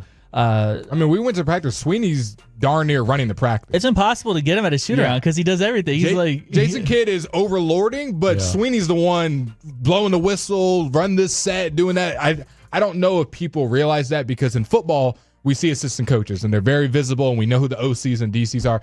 In basketball, it's very easy, even for your favorite team, not to know who the assistant coaches are. Oh, yeah, definitely. He's someone that works 25 out of the 24 hours in a day, 8 days out of the 7 days a week. And, for Jared Dudley, he's someone that, he puts in a lot of work as well. He's someone that when you're around the team, he's really, watching a lot of film with players pregame. And, I know that's a lot of like stuff, most coaches do, but, his relationship both with, Jason Kidd as well as Anthony Davis from before his time with the Mavericks, I think is something that, shouldn't be overlooked as well as value. And just with a lot of changes too, you don't want to lose a lot of assistants. You want continuity as well. So it's kind of interesting because the Mavs are kind of looking for the role that he's looking for as well. And I think there's been a little bit of smoke about Frank Vogel potentially being option to look at. I think he's more interested in head coaching roles. But the Memphis Grizzlies, Cleveland Cavaliers, those are two teams that have interest. Kenny Atkinson was a head coach that had Jared Dudley as a player in Brooklyn, so I'm sure he's got a lot of respect for him there. And Memphis is also looking for somebody that that can relate to players as well too, like Ja Morant, Jaren Jackson. Has someone that has done it on that level as well. With Shamgod and his interests, with Sweeney already gone, with Dudley, you said is under contract, but he wants that longer term. Is this going to affect? How will this affect the Dallas Mavericks kind of into this next year? Was there any players that had direct relationships with them that you could see having a longer term effect, or we look back and like, well, they let that assistant coach go. Now we see why this player either wants out or isn't as happy or whatever it may be that people don't know behind the scenes. I'm not sure if it's to that extent. I think you more so would just see it in, maybe like the impact on the floor, like not necessarily like now I can't be here anymore. Like I think, for example, Kyrie Irving's really close with Shamgod. I don't think that would impact him wanting to stay with the team, because I think it's been known for a little while that his contract's going to be up, and that's when that interest starts to come in. The word travels, and Orlando's interested in him, and that I don't think it would necessarily impact. Especially that comment we just got yesterday of how positive the outlook is. So real quick though. Yeah, go ahead. So. All right. So, and look, I get it. When you have success, that's what happens. Teams pilfer your your people. What didn't we lose Darryl Armstrong too? I mean, I get it. That wasn't a basketball related incident, but we kind of glossed over that. But if anybody was happy Luka got traded, it was probably him. But you've now lost 2, and you got 2 other guys that might be on the way out. I mean, you got Jason Kidd flirting. Like, what are we doing here? I mean, I look. Kyrie's coaching. I'm as excited about. I mean, you and I were texting. We're all excited that Cooper's going to be here on Wednesday, right? And I'm a huge proponent, and I've said this on the airwaves. And trust me, I've had plenty of people tell me to go F myself because I've said, look, I get it. I'm sad Luka left too, but you're about to get the Great White Hope in Cooper Flag. All right. That said, I mean, it just may look like a YMCA coaching staff here if something doesn't get done soon. Like, where are we at on the concern level? Yeah. Yeah, they did, or they're in the process of bringing in Jay Triano. He's an very experienced assistant. He was a former head coach at a couple stops, like the Phoenix Suns, I believe, with Steve Nash, and he also with the Canadian national team with Steve Nash, but the Phoenix Suns in the past. That was way before I covered. Right, so. I was gonna say hell, I remember those days. Yeah. Yeah, I think Jared Dudley was on the roster at that time as well too. So. Okay, absolutely. Was on the roster. I was going to say Amari Stoudemire was playing. Sean Marion was on that team. Absolutely. So yeah, he's someone that people have a lot of respect for, his offensive mind, and he'll replace Alex Jensen. That's another person that departed. Yep. He got a job with the University of Utah. That was like right after the Luka trade, right? Yeah. Yeah. Because basically, to our point that we were talking about with contract uncertainty, there was a sense of that throughout the season where it's like, okay, we don't really know some of our future. So instead of betting and waiting, I'm just going to move on to a guaranteed deal. Yeah. Bird in hand, man. And now, just to summarize everything, other than Jason Kidd, pretty much everyone on the staff that doesn't have a long-term contract. It's TBD. It's the Cowboys all over again. We got 1-year deals. Well, the craziest thing from covering that last season, or one of them, was seeing like Luka and Marko Milic every day. Mm-hmm. Marko was one of the assistants. He was there, to compliment Luka. Yep. One of the I think he was the first Slovenian NBA player or drafted in the NBA or whatever it was. And seeing them every day, and then all of a sudden the trade happens, you get to Cleveland, and then he's just not there anymore again. First day. I was like kind of surprised how long it took them to remove him from the website as well, because I was like, he's just gone. He's gone. He hasn't been to practice in weeks. Yeah. Like, where's Marco? Like, it was kind of crazy. So all things considered, and we're going to talk about the draft. We'll talk about it here in a second. The coaching staff, you feel good about moving into next year? You feel like they're going to fill it out and they'll be fine? No players are going to be. Cooper Flag still wants to come here. Someone just texting it right now with all the dysfunction and unsure coaching staff is Flag considering going back to Duke. Like, was that a serious question? That's what someone texted. Come on, just reading the text line. What are we doing, folks? All that, I know it was important to dive into the details, but all things considered, should Mavs fans be concerned or not? I think to an extent, healthy concern, I would, because I think Sean Sweeney made that big of an impact. But it's hard to say until we know who they replace him with as well, because they still could go and get a veteran assistant, and then that would kind of change my opinion on that. But I think they could definitely use a continuity. I think maybe even considering someone like Jared Dudley to get that promotion and take on more responsibility to basically maintain a little bit of what they've established would be smart after losing quite a bit of assistant coaches. So that's something that I feel like would be a good idea. Do we know why they're? Because look, here's the thing: you don't have to. I mean, you've been out of the playoffs for 2 months now, so it's not like I mean, maybe you're negotiating against yourself. Like, do we think now that the season's finally over? And now, because, let's call it what it is. There's still teams that are looking for head coaches, right? So is there still this kind of uncertainty across the league as far as, guys still moving around that, we'll get some more certainty here in the next couple of weeks? I think there will be more certainty over the next couple of weeks, but I've learned, not to be funny, but I've learned over the last year that there's a lot of things that like the NBA does, and then there's also things the Dallas Mavericks do for administrative things. Well, that is a perfect segue. Let's dive into how things the NBA does things and the 1.8% chance that came true for the Dallas Mavericks on Wednesday. Cooper Flag coming to Dallas. What does the future of the team look like? We'll ask Grant next. Coming up Tuesday morning on Sean and RJ, how the Rangers.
was it? Pepper Lady. Pepper Lady? Not Lady? No. I just said that. Was it Spice Girls? Doesn't sound right. Was it someone for?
to forget something else.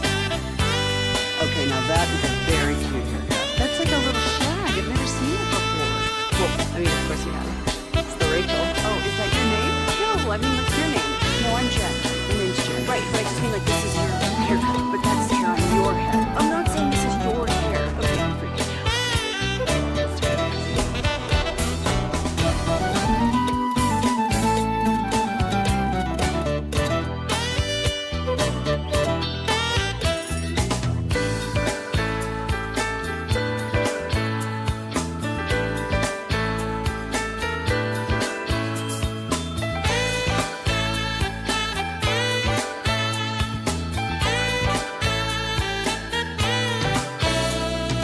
An amazing dog that is great with other dogs and cats and is one chill customer, like me. You can check out Peyton and other fan ambassadors ready for adoption at 1053thefan.com/adopt.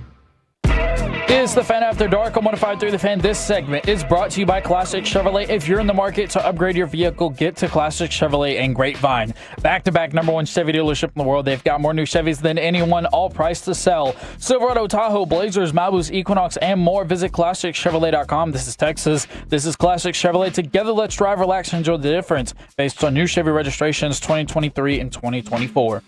It's not like that, When a Fred. person shows you who they are, believe them. Maya Angelou. Book it.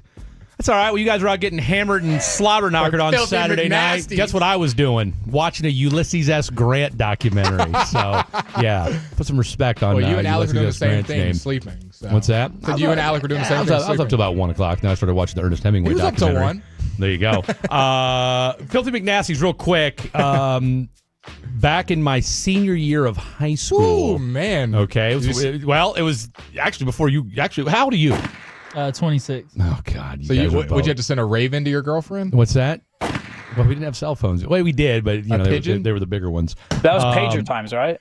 They were pager times. Yes, that's that was right. not even a hit. I was literally guessing. Right. No, I appreciate that. Were we at war at the time? I created our senior men's T-shirt. All right, because it was a Catholic school, and so we had I had a scantily clad woman on the back of the shirt. Okay, and she had a bikini on, and our school logo on the left breast. She's hot with huge boobs. That's exactly she was too. And on the bottom of the shirt, it said it's going to be Filthy McNasty. So there you have it. Maybe that's what I got the bar name. That was from. 1998, 1999. You should ask for that trademark. For all my class of 1999ers out there, stand up. You guys know what time it is. All right, we got our boy Grant Afseth. Dallas. Hold on, I wrote it down here because let's see what you got. Let's see. DallasHoopsJournal.com. Go check it out. DallasHoopsJournal.com. Check it out. Can they follow it? Can they like, subscribe? What do they do? Yeah, actually, I post most of the video stuff on my YouTube, just my name. But yeah, it's a boring Twitter feed if you follow the account page. I'm just retweeting myself. Bro, you gotta look. Don't say that. Don't tell them it's boring. It's informative and action packed. All right, just follow me. It makes it simpler. That's it. That's there. That's what needs to be done. I was gonna say, look, if you need a hype man, me and Blake, you wouldn't want to be Fat Joe's hype man. I don't know if you guys heard the latest on that. What did Fat Joe do? Ooh. What didn't he do, apparently? Seriously. Where are you at on the Diddy trial? The baby oil coming. I can't say I followed it closely. Fair enough. That's the right answer too, by the way. Good PR comment. Have too many answers. See, look, here's the thing. Now that we've kind of eased Grant into the show, all right, and we've gotten all the, I feel like, kind of we've overcome the stodginess, and now that you're here, and wait, now did you use that word? That was the correct way to use that word. That's great. Yeah, I know. Yeah, I'm familiar. So I didn't know what stodge meant, and so I went to a restaurant. Yeah. And they had me stodge, and I was like, "What does this word even mean?" You just used it, and that was it makes sense. Yeah, I know. That's a word, not even just restaurant related. Yeah. See, I've been doing this longer than almost you two have been alive. So what does stodge mean? If you were to look up in the dictionary, well, stodginess is just kind of like the trial period. Well, there's that, but then also too, just kind of the stiff, like we're getting over the getting to know you period. Yeah. Like we're still kind of like, I don't want to be too over the top, but now it's kind of like, hey, gloves are off. Okay, but in a good way. In a good way. Grant's throwing haymakers now. Let's get into Grant's about to throw haymakers because, by the way, we said till 10. But we called Grant's mom. She's giving him. She's taking the curfew off. Okay. Now, by the way, what part of Dallas you from anyway? From Plano. Plano. Okay. You still up there? I am. Yeah. Okay. Gotcha. Isn't our boy? Isn't Ross Lebinsky from Plano? I want to say. Or is he I from think Allen? So. 877. I think he's Plano. Okay. He went to school in Allen. Is that what it is? Yeah. 877-881-105. I think Trevor's walking in with information. Why do you ask He's people? from Allen. Not you. I'm saying people in general. Why do people ask you what high school you went to? Why is it such a common question? I don't know how it helps any kind of conversation. Who you know, who you grew up with. That's it. What you rooted for. Especially, and then what high school did you go to? It gives an answer. I don't know that. Maybe how smart you are. Well, that, and we can find out if your football team was any good or not, and then we'll make fun of you accordingly. Okay, that's fair. That's fair. I like that. Arlington answer. Martin, right? Myles Garrett, pretty good at football, huh? This is his only comeback. Yeah, one guy. He's only the best player on defense. Pretty good. Yeah, I'm sorry. What are you, the UT Arlington, the Arlington Martin, Garrett Miles Garrett's? I mean, is that what we're doing here? Cooper Flagg is going to be here. I'm excited on Wednesday. I'm excited. Do we know what number he's going to be? By the way, I don't think so. Not somebody yet. said 30. I think CA hinted at 32. Have you heard those rumblings yet? No, I think they formalized that after they're drafted and things of that nature. I don't know if I would lie about a jersey number, so I'll we know it's not 2, right? We know Derek Lively's not giving his number. They did just do a massive Dwight Powell jersey sell. Really? What do you mean jersey sell? Yeah, what do you mean? I saw the What do you mean by that? I saw the Dallas Mavericks. They put a bunch of Dwight Powell jerseys on sale. Like on sale, like discounted or selling for sale? I'm assuming the on I mean, he sale did part. just opt in to his players, so that Our might goat is be back. Our goat is back. I mean, that could very well be just like, hey, this is your lifetime achievement award. We're going to sell your jersey, the 20 that are left, and see if anybody wants them. Hey, Dwight Powell's best player. No, there's like 5 rows. I'll send you a picture. I'll do a deep Okay, dive. when you say sale, do you mean discounted? Yeah, that's kind of what I'm saying. Yeah. Okay. I'll look more into it. Find out what we can get a Dwight Powell jersey for right now if we want. I want the swingman one. That's right. That's right. Cooper Flag will be here on Wednesday, presumably. That's what Oh we're- no, he's gonna be here, right? Yeah, no, that's We can't put it in writing though. It hadn't happened No, yet. look, The team might trade up. They might Yes. say we'll give you Giannis and Doc Rivers. Look, we get it. We understand half the city can't. Well, probably more than half, but we know a lot of people here in Dallas are not Nico fans. Nico ain't screwing this up. What's the latest and greatest on Nico? What have you heard since? What a great since the trade. Love that It's been a lot. transition. It's been quiet since. Whether it's been you, another reporter, just things you've heard. What's the latest and greatest on Nico? It hasn't really been a topic of conversation. We're gonna hear from him in a couple of days, though. Yeah. Wednesday. Yep, Wednesday, right after the first round. Last time we talked, everyone was hyped. Yeah, they were. This time, I don't know. But I don't know. Maybe the tone will be great. I think it's always interesting. Oh, to it's hear going how to be jubilant. I mean, you can because the last time you got a big thing, we were all there, and it was Well, awkward. they had a big thing when we weren't. Oh, they also had that too. that also happened. Forgot about the closed door. Shout out to Grant Affleck. Shout out to Grant Affleck. The closed door. Were you meeting. mad that you didn't get invited? Nah, I honestly, You I can was. say it. Go ahead. Come on. It's not like Nico's listening. Nah, I'll say it for you. You were, weren't you? You well, were a little bit. there's layers to it. Well, absolutely, dude, bro. You grind every day. And you're on the road. And It's not like some you're just random, here. I mean, I saw the list of some of the people that made it, and I'm like, all right, I know they're not covering this team every day the same way my boy Grant That's Affleck facts. is. That's just facts. Yeah, I felt like it was honestly like kind of a good thing in a way, because like I don't Okay. know if they wanted me in there too. Right, because you ready to ask some questions. Yeah, I had a list. Yeah, I you did. Yeah. You still got that list? It might be on my phone phone app a long time ago. I don't delete those, so it might be on there. If you could ask Nico one question right now, what would it be? You get one. He kind of covered a lot of we kind of already did it. No, but give me. I know Grant Affleck has a question that no one else has asked. Well, honestly, I'm super curious about stuff that some people don't care about, like the Quentin Grimes trade. Still's kind of Oh no, a little crazy to Fred's me. very curious about Well, that. He's a Quentin Grimes guy. I'm a Quentin Grimes guy. I sort of understood it because look, he kind of played himself out of what you were going to be able to pay him, though, right? Yeah, they already weren't getting a deal done before the season started, but to me, it was kind of the other ramifications. You already had a very injured roster, and they hard capped themselves at 14 players. Yeah. And then now, even obviously, I can't say, oh, someone who's running a team should know they would win the lottery, but now they're over the second Or did apron. they? Or did they? And look, I'm every NBA writer that we've had on.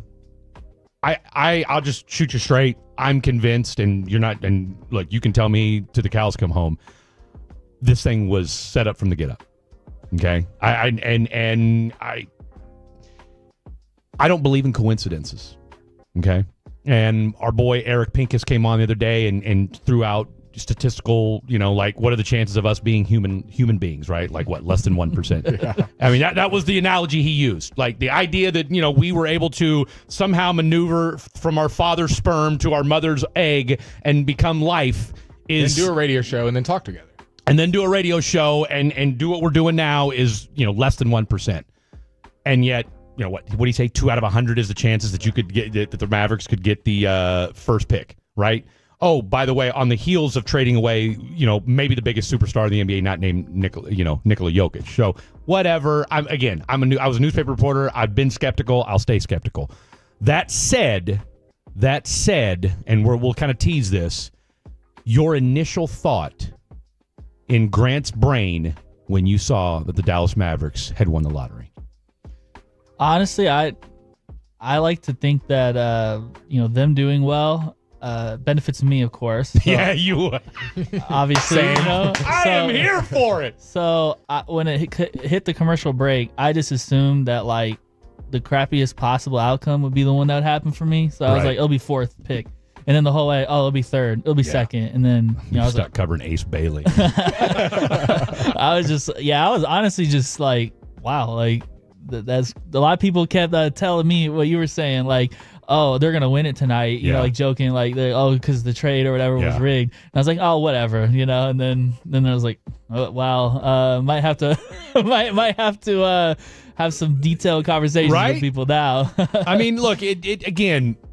I mean, look, me and Blake talked about this after the trade happened, because the thing that everybody tends to forget is that Nico and Adam Silver just happened to be at a nondescript Mavericks-Detroit Pistons game the day before that trade happens.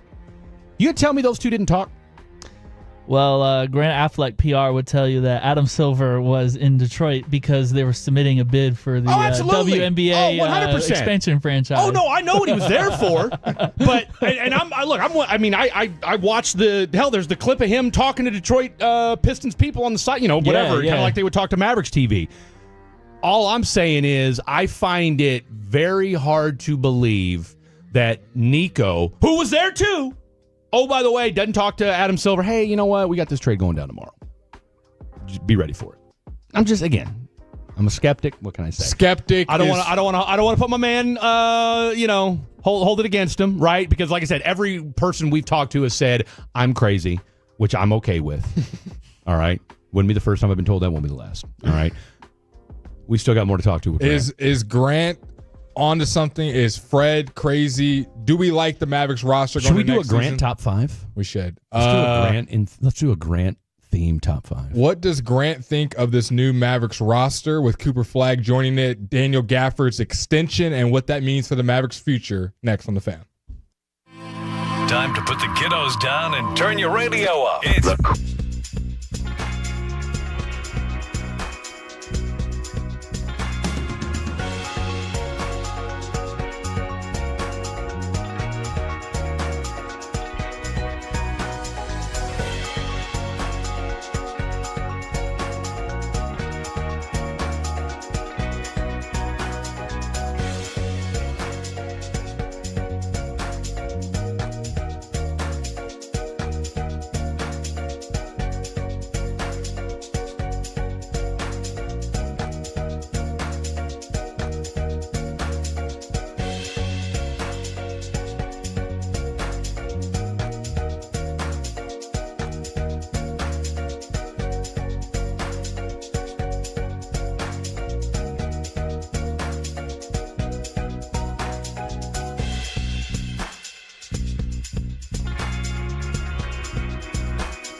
forget something else to remember that Uber Eats has groceries. No, that's absurd.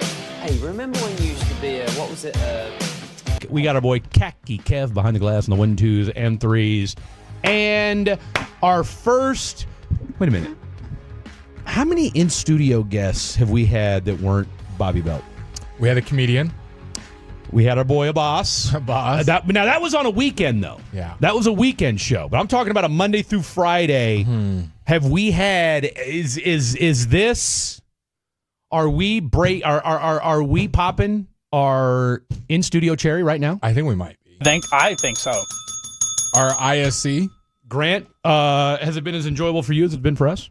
Yeah, it's been fun for sure. Okay, all right. That's what I'm talking about. We will absolutely take it. That is. If he said no. I'm sorry, what? It'd be kind of funny if he did say no. That would, right? He's like, I'm actually... You know, guys, It's kind of getting a little late. there's a podcast I listened to and it seemed a lot more fun than this one. Our boy Grant Afseth, you may also know him as Grant Affleck, related to Ben's foster brother.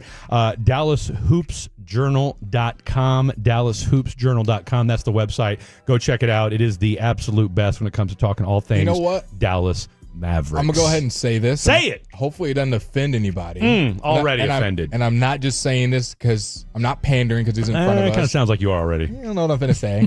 But I feel like it's hard for you to call yourself a true sports fan and not a casual if you're not following one of the best beat reporters for the Dallas Mavericks. Quite pandering, but I agree. I mean, even if you want to follow Grant plus all the other great beat reporters. Well, you have to. It's just hard. Like when I run into people, I listen, or I love the Mavericks. I didn't even know this guy was out. Okay, well, you think Kyrie, who's been out for the last 3 months, is going to play tomorrow, but you say you're a Mavericks fan? Oh, look, that is how you... I am always flabbergasted when people try to tell you what a sports fan they are, and then... Rangers are just knocking on the door first place, aren't they? Okay, you know what? Just stop. Stop talking to me. Stop talking to you. Derek Lively's going to go off tomorrow. The guy who hasn't played in 2 months because of the foot injury. He's going to go off tomorrow. Pretend we didn't meet. That's usually what I tell people. Can you brainwash this from both of us? You're hurting my head. One thing we don't want to brainwash is who the Mavericks will be picking on Wednesday. Cooper Flagg. Talk to the people about any conversations you've had about him, kind of what he is. I think everyone knows. No weakness to his game. The guy from Duke. Maybe some things we don't know about Cooper Flagg. Yeah, I think for the most part, a lot of stuff I'm sure you know is probably as much as I do about him to an extent, because I've talked to some people, who watched him pretty extensively with the draft, with Duke, all those things. So I think overall he's an extremely versatile defender, someone who can be a really talented off-ball player, like rotate from the corner, blow up plays as a weak side guy. He's someone who can guard multiple positions, get into the ball, all that good stuff, and it's rare at 6'9". So offensively, he can score from all three levels. I think his three-point shooting is improved, and something that he's still continuing to fine-tune, but just really, really talented. Gets to the rim. Super explosive. I think checks, as you said, every box that you would want in a wing player. So really exciting for him to be landing in Dallas. From the, let's see, what is it? From the 702, Flagg is going to be 32. Anyone that follows him knows it. Okay, well, I guess 702 just solidified it. So, breaking news, Grant. I don't know if you want to add this to Dallas Hoops Journal. I'll give you this guy's phone number if you want to go ahead and maybe he can be a contributing writer to the website. But apparently anybody that follows him knows he'll be 32. So, breaking news. I mean, it's probably very likely, but when you ask, is it official? Yeah, that's he ain't true. even a Maverick yet. See, look so. at him. That's I'll tell you what. Let's talk about. Somebody asked if the kid from Duke is actually Conca-Nipple. Wrong. Let's maybe talk if you're about Charlotte, I don't know. the other Mavericks news that came out today. Daniel Gafford signing a 3-year up to $60 million, $54 million contract extension. Why did the Mavs do this? We know that there was some rumors about maybe trading him that was floated around there. What does this deal tell you about the Mavericks and the future of Gafford here and kind of what the Mavericks team building is right now? I think it's pretty much the same for the most part because they've wanted to keep PJ Daniel ideally, and 3 years contract extension signs him through 2028-29. But it doesn't make him ineligible to be traded, so they still have the option if they end up mid-season deciding maybe we don't need this many bigs or we want to pivot to a different style, they still have that option. And, that's something that, is pretty important when you're bringing a number one pick and trying to see not only, what's best to win, but also what's best to get the most out of this generational talent that you didn't fully expect to be able to have the opportunity to select. So I definitely think having that option makes it to where you don't fully, have like a commitment, but you also have the option of being able to make a trade if you want to. Where are we at on the Jaden Hardy experiment? Well, I think he's going to have a deal that starts this season as well. I think, ideally you would want someone to consistently crack the rotation, especially when there's been injuries. I think, they really wanted him to, grow as someone who can handle point guard responsibilities, make those low man reads, things of that nature. But, I think they've gone with some vets over him as well. And, I think they're looking for experience. So it might still be tough for him to, be able. Yeah, okay. That just broke Blake's heart. No, it didn't. No, I've moved on. You're off the Jaden Hardy train. Don't get it wrong. I'm a Hardy party guy, day in and day out. I'm there, but after watching last season and every player getting hurt and he still wasn't playing. Oh boy, okay. I tell you, that hurt my heart. So I do this experience all the time by myself, sometimes on the radio, and who better to do it with than a guy who covers the team all the time? Let's build the Mavericks roster going into next year. This is game one. So Kyrie's hurt. We're aware of that. We're just going to pencil him in somewhere on the roster. Oh, okay. Hold on. Hold that thought. I'm holding it. Where are we at with the J. Rue Holiday stuff? He calls Drew Holiday J. Rue. That's right. J. Rue the Damager. I think for the most part, with them being an over the second apron team, it would be really hard to be able to acquire him. So I don't really think that's much of an option. I think it's something that this time. Well, this time of year you can express interest in just about anybody. For the most part, some of it's really legitimate. Shout sometimes, out to the Knicks. Yes. Sometimes it's just Laker jersey swaps or Knicks jersey swaps. Exactly. I think I'm sure a lot of teams would let it get him, but that contract, it's. I think it'd be really challenging because they're not going to be able to aggregate salaries. Once they can't take back because they're second apron, so they can't just do a swap. They want to get under the second apron, but also with all this. Yeah, you would have to do that and then make the trade. If my understanding is correct, so I think that'd be really a lot of obstacles to climb. The Mavericks, since they're getting the first pick, they're going to be a little bit over the second apron if they were to do nothing with the roster, even with this extension. Correct, even with the Gafford extension, they're still going to be a second apron team if they were to do nothing. Yeah. So how much money do they need to move around to not be a second apron team going into next year?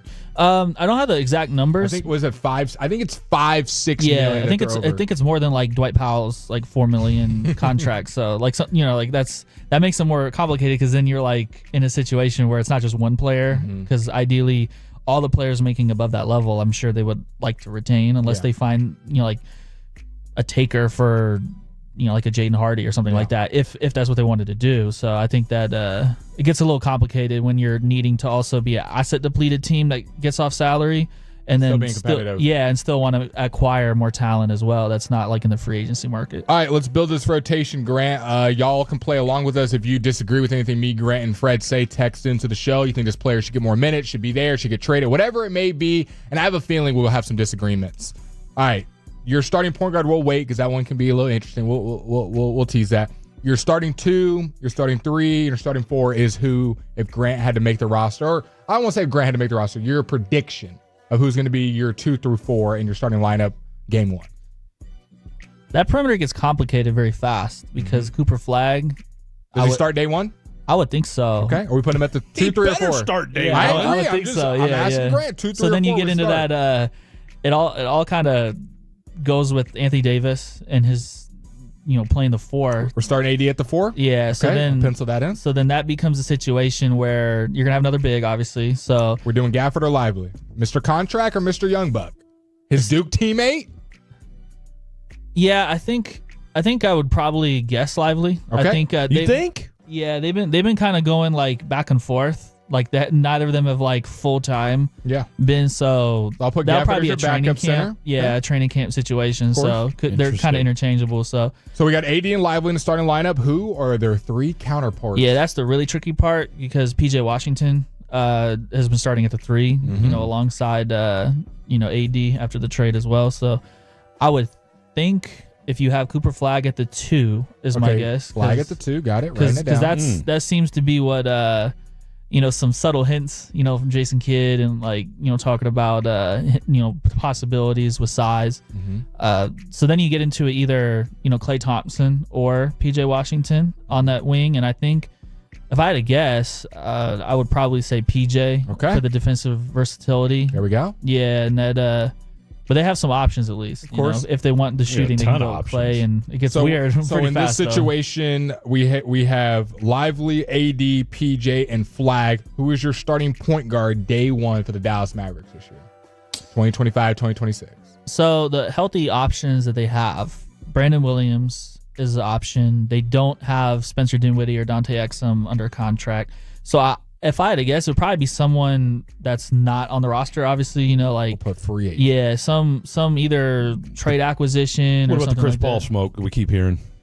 Well, if you look back at kind of his decision making for teams, I think he wants to be, in LA near his family. Yeah, that complicates it with being in Dallas, of course, and then I think they're not going to have the most to spend as well. It's going to be a little tricky. With them needing to clear some room to get access to exceptions. So if they can't, financially, be competitive with some other teams, I don't know if they check enough boxes. I think they would, probably. Really? I don't know. Like, if you think about the marketplace, if he wants to be in LA, do either of them necessarily, like James Harden checks the box for the Clippers, right? Already as a lead ball handler. I'm sure Chris Paul would like to continue to start. That's something that he's maintained throughout each of his stops. And he hasn't taken pay cuts either yet. Like he's maintained as much as possible. Crazy. Yeah. So God bless him. Hey, if they're willing to pay you. Yeah, he's done a phenomenal job of maintaining starting games. and the compensation as well. So the Lakers, I don't think that they already have Luka, Austin Reeves. So seriously. I don't. Really I know he's wanted to play with LeBron for the last 30 years, but I mean, let's go ahead and, bring 2010 back, I guess. Why not? So I think it would be a matter of if the marketplace kind of settles itself out and you're at the table and you're here are my options. And it's okay, well, the Mavericks, I can start a lot of these games. They can pay me, X amount of money and it just looks better. I can play with AD and all that stuff. So that's what I'm saying. I mean, I would think from his perspective, look, no state income tax. Which that's a factor, right? I mean, hell, I remember when Dwight Howard went to the Rockets, he cited that as one of the reasons why he came to Houston was because, of course he had, 8 child support payments on top of that. So, you can save money wherever you can. I would think that could help level the playing field. And, oh, by the way, 20 years in the league, who gives you a better chance to win a title next year? The Lakers or the Mavericks? That's up for debate. We'll circle back to the point guard discussion because there's a name I'm gonna throw out to Grant and see if he agrees with me. I already know which one you're talking. I already know which one. I got free agent / guy who's not on the team as your starting point guard. Cooper Flagg, PJ, AD, Lively. I personally love that. That's what I would do. I would do exactly what you just said. I'd 5 for 5 on that one. On the bench, you've got Gafford, and then who's backing up your whatever free agent point guard you get or trade acquisition point guard? Who's gonna be the one replenishing him? It seems like Jason Kidd likes Brandon Williams a lot. So he does. Be Will. He loved him up here on the K when he was on KNC, and he talked about how much he had been pretty much like a sponge to Kyrie and is basically like in Kyrie's hip pocket. So who is backing up Cooper Flagg and PJ at those two kind of wing positions? You're going Clay. You got Max Christie. Don't forget Najee. Yeah, that's the other. Is that your 3, Clay, Max, Christie, and Najee? And you can kind of interchange them. Well, they also have Caleb Martin to take into consideration. That's Blake's favorite Maverick, by the way, is Caleb Martin. So that's where I feel you have a consolidation need, to probably address that point guard. Probably one of those wings. Somebody's getting shipped out, right? I mean, you can't have that log jam. Okay, so we got Clay, Max, Najee. And we got Caleb Martin kind of as an odd man out, and Jaden Hardy. Did I miss anybody that's under contract that I didn't mention? Omax? Yeah, that's a good point. Yeah, I think they got some pieces where it's I don't know, they're going to have to kill it in camp if that makes, So out of all those guys, what about Kai Jones? What's his future look like here with the Mavericks? I would too. But I guess the Gafford extension kind of, you have 3 centers? Well, or, to your point, the fact that just because you made that extension doesn't mean you can't move him. And, oh, by the way, 3 years, $54 million, what is that, $18 million or something like that a year? Yeah, $18 million. Look, in the grand scheme of the NBA, let's think about it. Are there 5 centers better or more versatile than Daniel Gafford? Best center in the league right there. Okay, the point guard I wanted, Lonzo Ball. Lonzo Ball? Fact or fiction that that'd be a good fit, money-wise, all the stuff that goes into it. Do you think it's a reasonable expectation?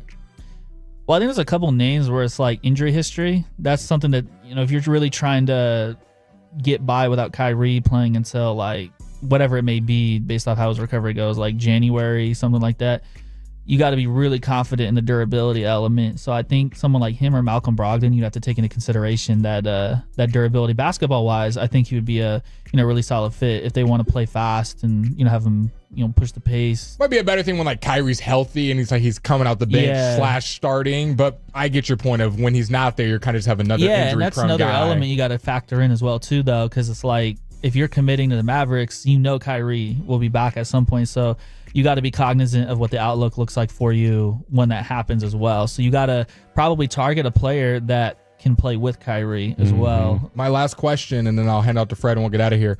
Out of the guys that we mentioned, looking more at the guys on the bench, the Clays, the Max Christie, the Najee, and we'll throw in Caleb Martin and the rest of the guys. Who gets shipped? Who's first on that trade block if you were Mavs GM or making your predictions to upgrade that point guard position or maybe another position? Well, I think Caleb Martin would probably be circle him. Yeah, from a contract standpoint, probably him. If I was in a GM situation and I traded for Max Christie in part of a Luka Doncic trade, I can't. So he's staying. Yeah, I can't. Yeah. I can't. So Max is safe. Yeah. So Clay, Najee, and I guess Hardy. I don't know how much trade value he has, but really Clay and Najee. Are both of those guys on the Mavericks throughout the whole season next year? I feel like Najee Marshall. Yeah, I think he can play a lot of different spots. So I think that you didn't say Klay Thompson. Well, it's. You're not gonna hurt any feelings here. I'm on the Klay isn't the best fit, but I want your take on it. It's odd because his team is gonna need shooting like badly, and he's gonna need playmaking. They're not gonna have great facilitation. Now that Luka is in LA and Kyrie's gonna be out, so it's gonna be tough. Yeah. So yes, you need somebody who can shoot the rock. Yeah, you definitely do. That's kind of where. Jones. Give me Trey Murphy or Herb Jones, man. All right. Hold that thought. 877-881-1053. 877-881-1053. That is the Franklin Frankel Injury Attorney text line. We got a handful of y'all that have texted in. Go ahead and text in your questions to Grant right now. You've heard plenty of questions from myself and Mr. Blake Elliott. What say you, the Tolo, the Fatty? What do you want to ask Grant? We got a handful of y'all that have already sent some questions in. We'll ask those as well as more to come. And we'll get into a little bit more of the Klay Thompson conversation as well. Lots to get to. Don't go anywhere. This is the Fan After Dark. 30 straight minutes without interruption. It's our Time Experts commercial-free.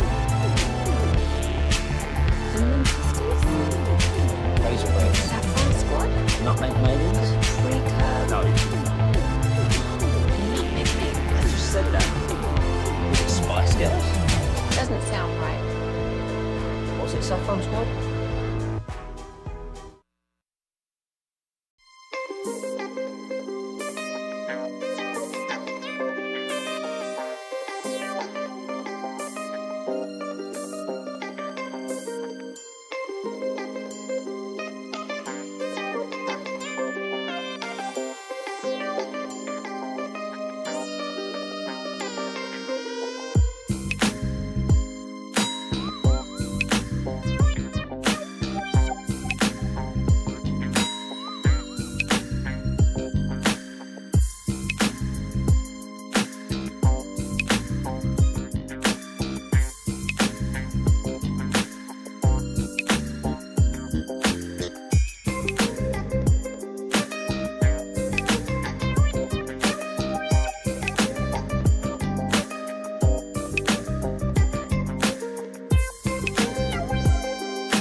Uber Eats has low fee products? I gotta remember that. Well, you know, they say in order to remember something, you have to forget something else.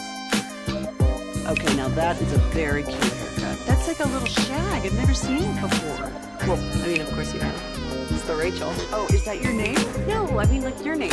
No, I'm Jen. My name's Jen. Right, but I just mean like this is your haircut, but that's the hair on your head. I'm not saying this is your hair. Okay, freaking me out.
Orchard.com. Back to the Fan After Dark on 105.3 The Fan. This segment is brought to you by the Frankels. If you've been injured in a car or truck wreck, call Frankel first, 214 or 817-333-3333. With Frankel and Frankel, there is never an out-of-pocket cost. They only get paid when you win. Frankel and Frankel, the go-to for car and truck wreck attorneys in Dallas. My whole timeline is Dallas Mavericks right now. Daniel Gafford, as it should be, signs a 3-year, $54 million extension. People have their thoughts on that.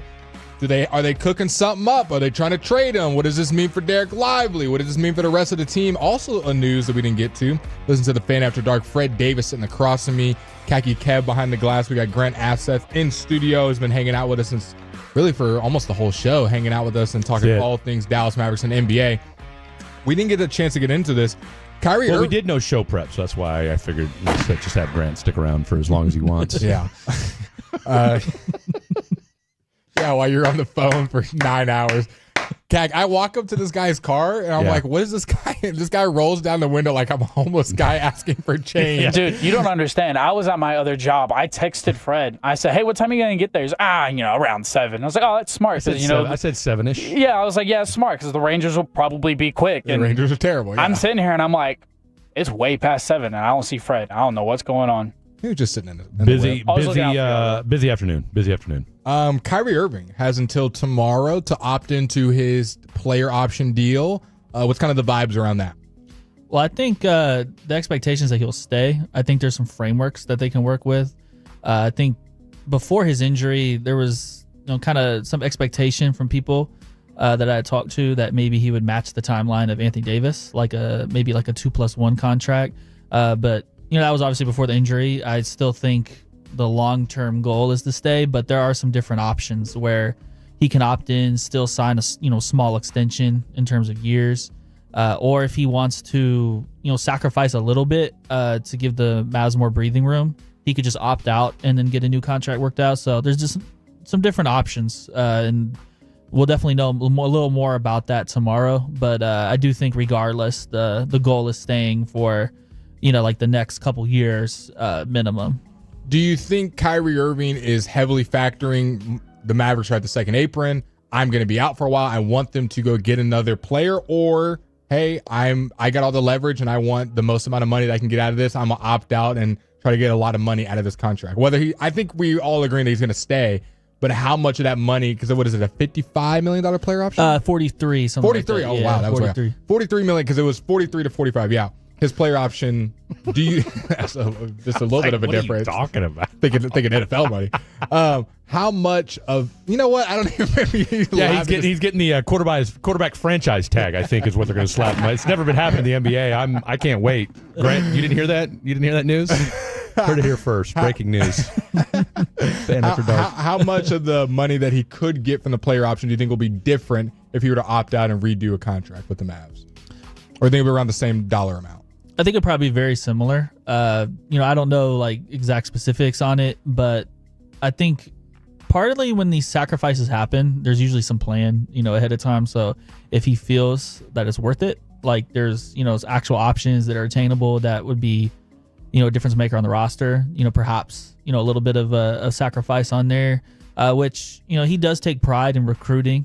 He does. Yeah, he's someone that, obviously wants to win as well. So I think definitely be interested to see how it plays out, though. But yeah, I don't think it'd be like a massive sacrifice by any means, but there's a little bit of breathing room that could be done. You take off like maybe like a couple $1 million, things of that nature, where you move another piece, opens up a little more spending room with the the cap exceptions and things of that nature, like MLE, full MLE, stuff like that. So they'll have to run through those scenarios with him for sure. Speaking of moving pieces, I just saw this on my timeline. I don't know if this is a rumor or this is coming out.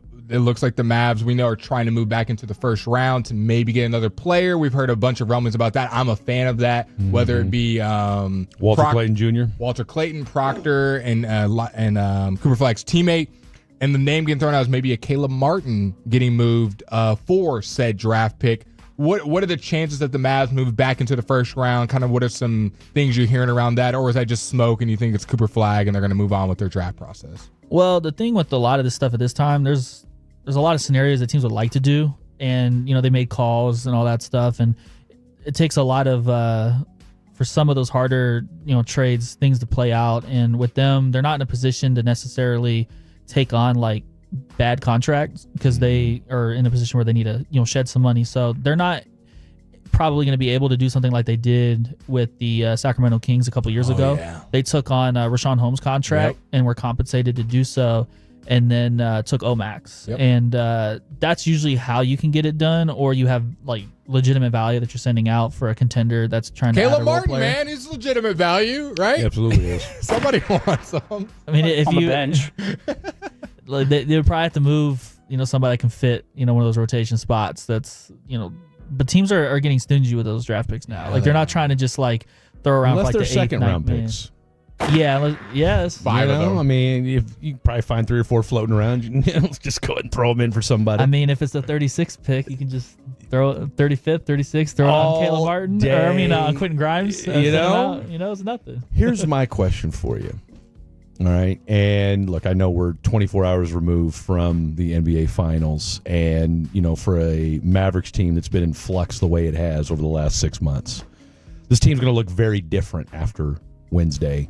In the next 48 hours, right? 40 hours from now, this Mavericks team, once we can finally, once you can say, all right, we're done with the speculation, Cooper Flag is now a Dallas Maverick, then we can in earnest start the where's he going to go, or where's he going to go in the lineup, yada yada yada. Given the experiment you guys did earlier about what this lineup's going to look like, top to bottom, this much we can say.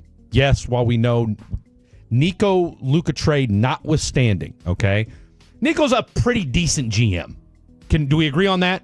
Yeah, no, I think they've had quite a bit of successful moves in the last couple of years. Why do you think, and maybe it's the Kyrie injury, but why do you think teams why are the Mavericks getting lost in the shuffle when it comes to Western Conference contenders next year?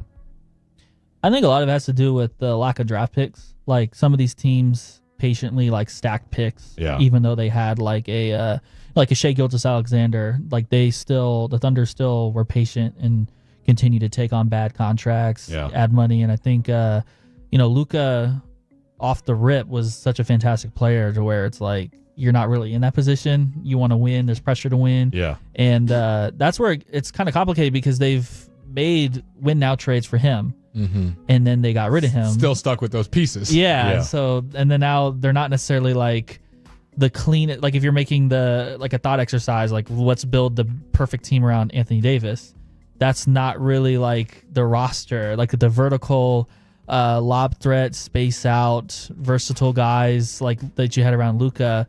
Like you may have to rethink some of the type of pieces that you would have. So that's now some of those players still have trade value, of course. So you could recoup some assets, but when they're your own picks and you're in a timeline where you're focused on winning with Anthony Davis, Kyrie Irving, it gets complicated. Now it's a little easier.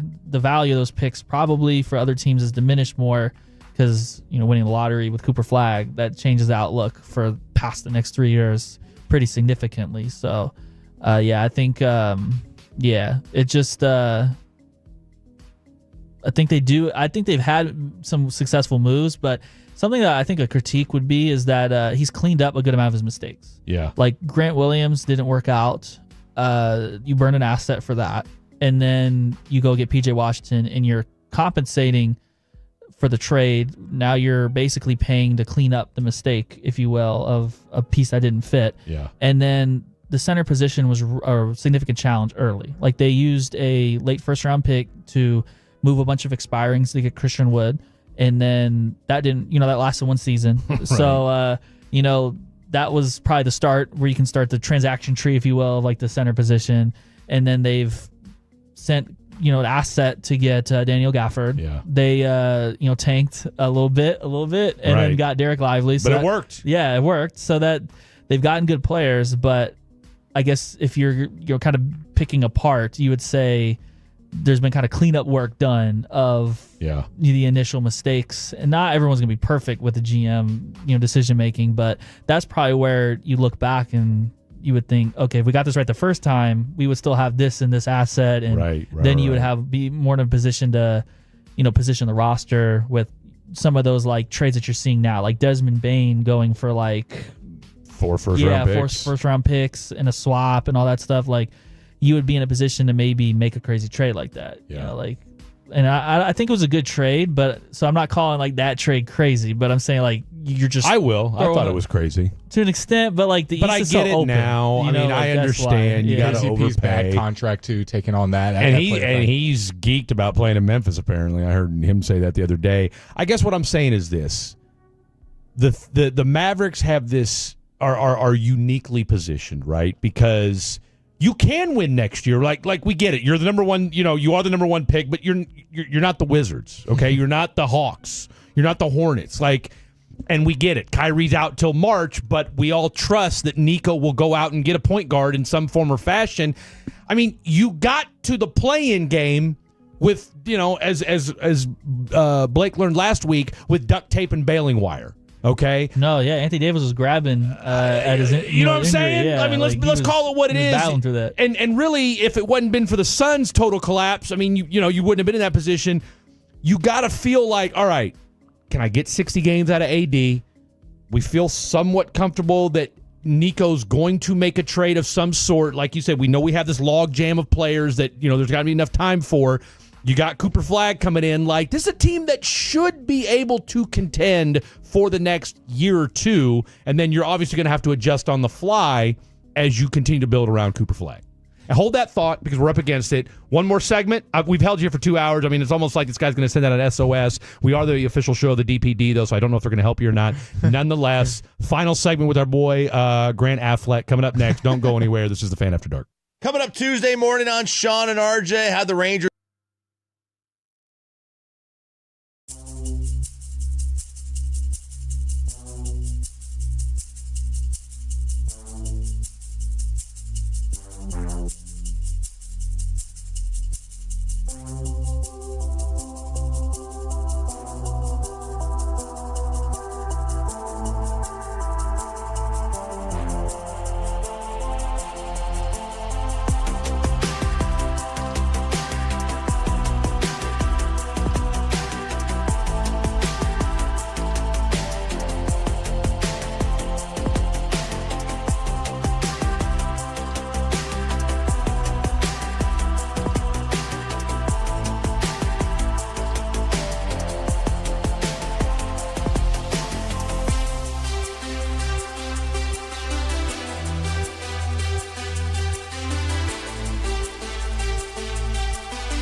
think it's true that you've got to forget something else to remember that Uber Eats has groceries? No, that's absurd. Hey, remember when you used to be a, what was it, Pepper Lady? Pepper Lady? Wasn't it Cinnamon Sisters? Basil Babes. Saffron Squad? Nutmeg Maidens? Paprika? No, Nutmeg Maid? I just said that. Was it Spice Girls? Doesn't sound right. Was it Saffron Squad?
No other in Oxnard beginning Monday, July 21st. Turn it on and leave it on. Your official home of the Cowboys. 105.3 The Fan. It's the Fan After Dark on 105.3 The Fan. This segment is brought to you by Classic Chevrolet. If you're in the market to upgrade your vehicle, get to Classic Chevrolet and Grapevine. Back-to-back #1 Chevy dealership in the world. They've got more new Chevys than anyone, all priced to sell. Silverado, Tahoe, Blazers, Malibus, Equinox, and more. Visit ClassicChevrolet.com. This is Texas. This is Classic Chevrolet. Together, let's drive, relax, enjoy the difference based on new Chevy registrations 2023 and 2024. Little bit of breaking news here in the NBA. And who better to break the news with you than the Fan After Dark, joined by Grant Asseth in studio.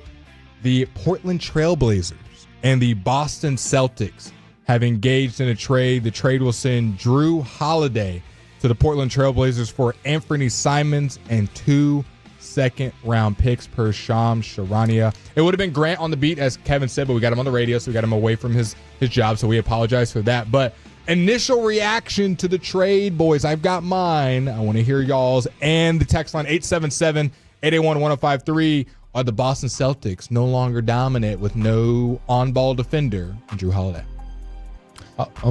Grant? Well, I think for the most part, we're going to need to shed that salary, make a move. I don't think you're going to be able to make up the on-ball defense, but you are going to be getting a more explosive scorer. For sure. This will be the big opportunity, I think, for Anthony Simons we can really see what he's got, like in that environment where they're needing him to do a little bit more defensively. But I do think he's one of those like really high-volume three-point shooting guys that does add a lot of one on Boston. Yeah, like that will be a contrast from what Drew was bringing. Him and Derek White, they might shoot 100 threes a game. Yeah. And for those of you who haven't been keeping up with the NBA season, Jason Tatum will most likely be out all of next year with the injury that he sustained in the playoffs. So you're looking at Anthony Simons, Derek White, Jaylen Brown. I guess there's only 3 penciled in starters because, Porzingis has kind of been on the trade market, so we'll see if he gets moved. Does this deal, I don't know if you have the numbers in front of you, so if you don't, that's fine. Does this get him under the second apron with this trade? The Celtics? I'm not positive. I think there is a pretty decent gap in the salary. I think it makes him a lot younger. They do need to make one more move, I think. Because I was reading an article the other day about how, it's pretty well understood that they're trying to get off of J. Rue, which they already did, and Porzingis. Right? Because Porzingis is making like, what, 25, 30 million? He's making over 30, yeah. Bro, it's bonkers when you look at what Boston, it's like. And they're also paying 2 Supermaxes. I'll tell you what, it looks like something like, it looks like 2K with the salary cap turned off. Is what Boston's doing right now. I think they were paying more in the luxury tax than they were paying their players this upcoming year. It's a lot. It was never the expectation for like keeping them long term, like beyond Jason Tatum and Jaylen Brown, a big gamble for the next 3 years. But Tatum's injury has kind of dissolved that, of course, for next season, and then they're going to have to use it as kind of a transitional period, retool a little bit, and see what they got after that. Would you see them making a move for? I mean, we don't know who was. We were talking about this the other day that apparently crazy offers are coming in for Jaylen Brown. Do you see any situation where they would move off of Jaylen Brown? Unless it was like absolutely undeniably crazy, like 5 or 6 first-round picks. Yeah, like something just super crazy. I don't think they would do it for that. I think they need a player. I don't think they'd move off him for draft picks. No, yeah, it'd have to be like a little bit of a downgrade of a player, but still getting crazy. Right. No, I mean, I think they would get another player, but I'm just saying, like, you're looking at, I mean, with the way, and I heard somebody say the other day that the rumor right now is Giannis could fetch 6 to 8 first-round picks now at this point. Which, what are we doing? 6 to 8 first-round picks? I got to throw something in there. Do it. That's why you open up your trade situation with other teams. You get to have those conversations. Wow. Now, let me ask you this. I won't disagree with you. If the NBA said, hey, we'll give you Cooper Flag, though, then what? Then I'd maybe have to consider having coffee with somebody. Ascension. Then I'm on my way to Ascension Coffee. Because to me, and like I said, I don't want to get into too much. You guys already know where I stand on this. That, to me, is why the way this all went down. For that reason. Because if I tell you, hey, I'm trading Luka and I get back a first-round pick, AD, and Cooper Flag, makes that trade look a little bit different at that point. Yeah, it does, because you can also flip Anthony Davis at some point. You could flip Anthony Davis this summer. I mean, what'd Sham say? 4 to 5 first-round picks? Mm-hmm. Which randomly, just on Pat Just randomly. I mean, while we're talking. 4 to 5. Okay.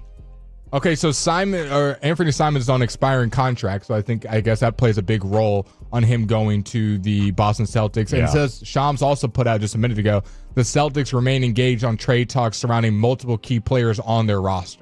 So they're not done. So they're ready. I mean, it sounds like this new owner's like, look. And it says multiple key players. I didn't just say multiple players. Exactly. That's probably one that stands out as well. They could find some. Derek White. I'm going to tell you right now, I'll make a bold claim. If Derek White gets moved, the Celtics are done. I think he is a huge, and people who follow the NBA, this isn't a hot take. He's a huge reason why they have been good. Yeah. And if you've got no Tatum, you move off Drew and Derek White, and I don't care who you get back for the most part. I think that really changes how we think about the Celtics. I think Derek White played a huge role in how volatile and good the Celtics were with their 3-point volume.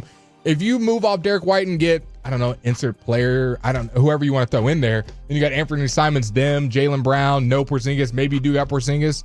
That Celtics team just isn't as intimidating as it once was. How old's Desmond Bane? Ooh, it's a great question. Probably, I'm going to go 27.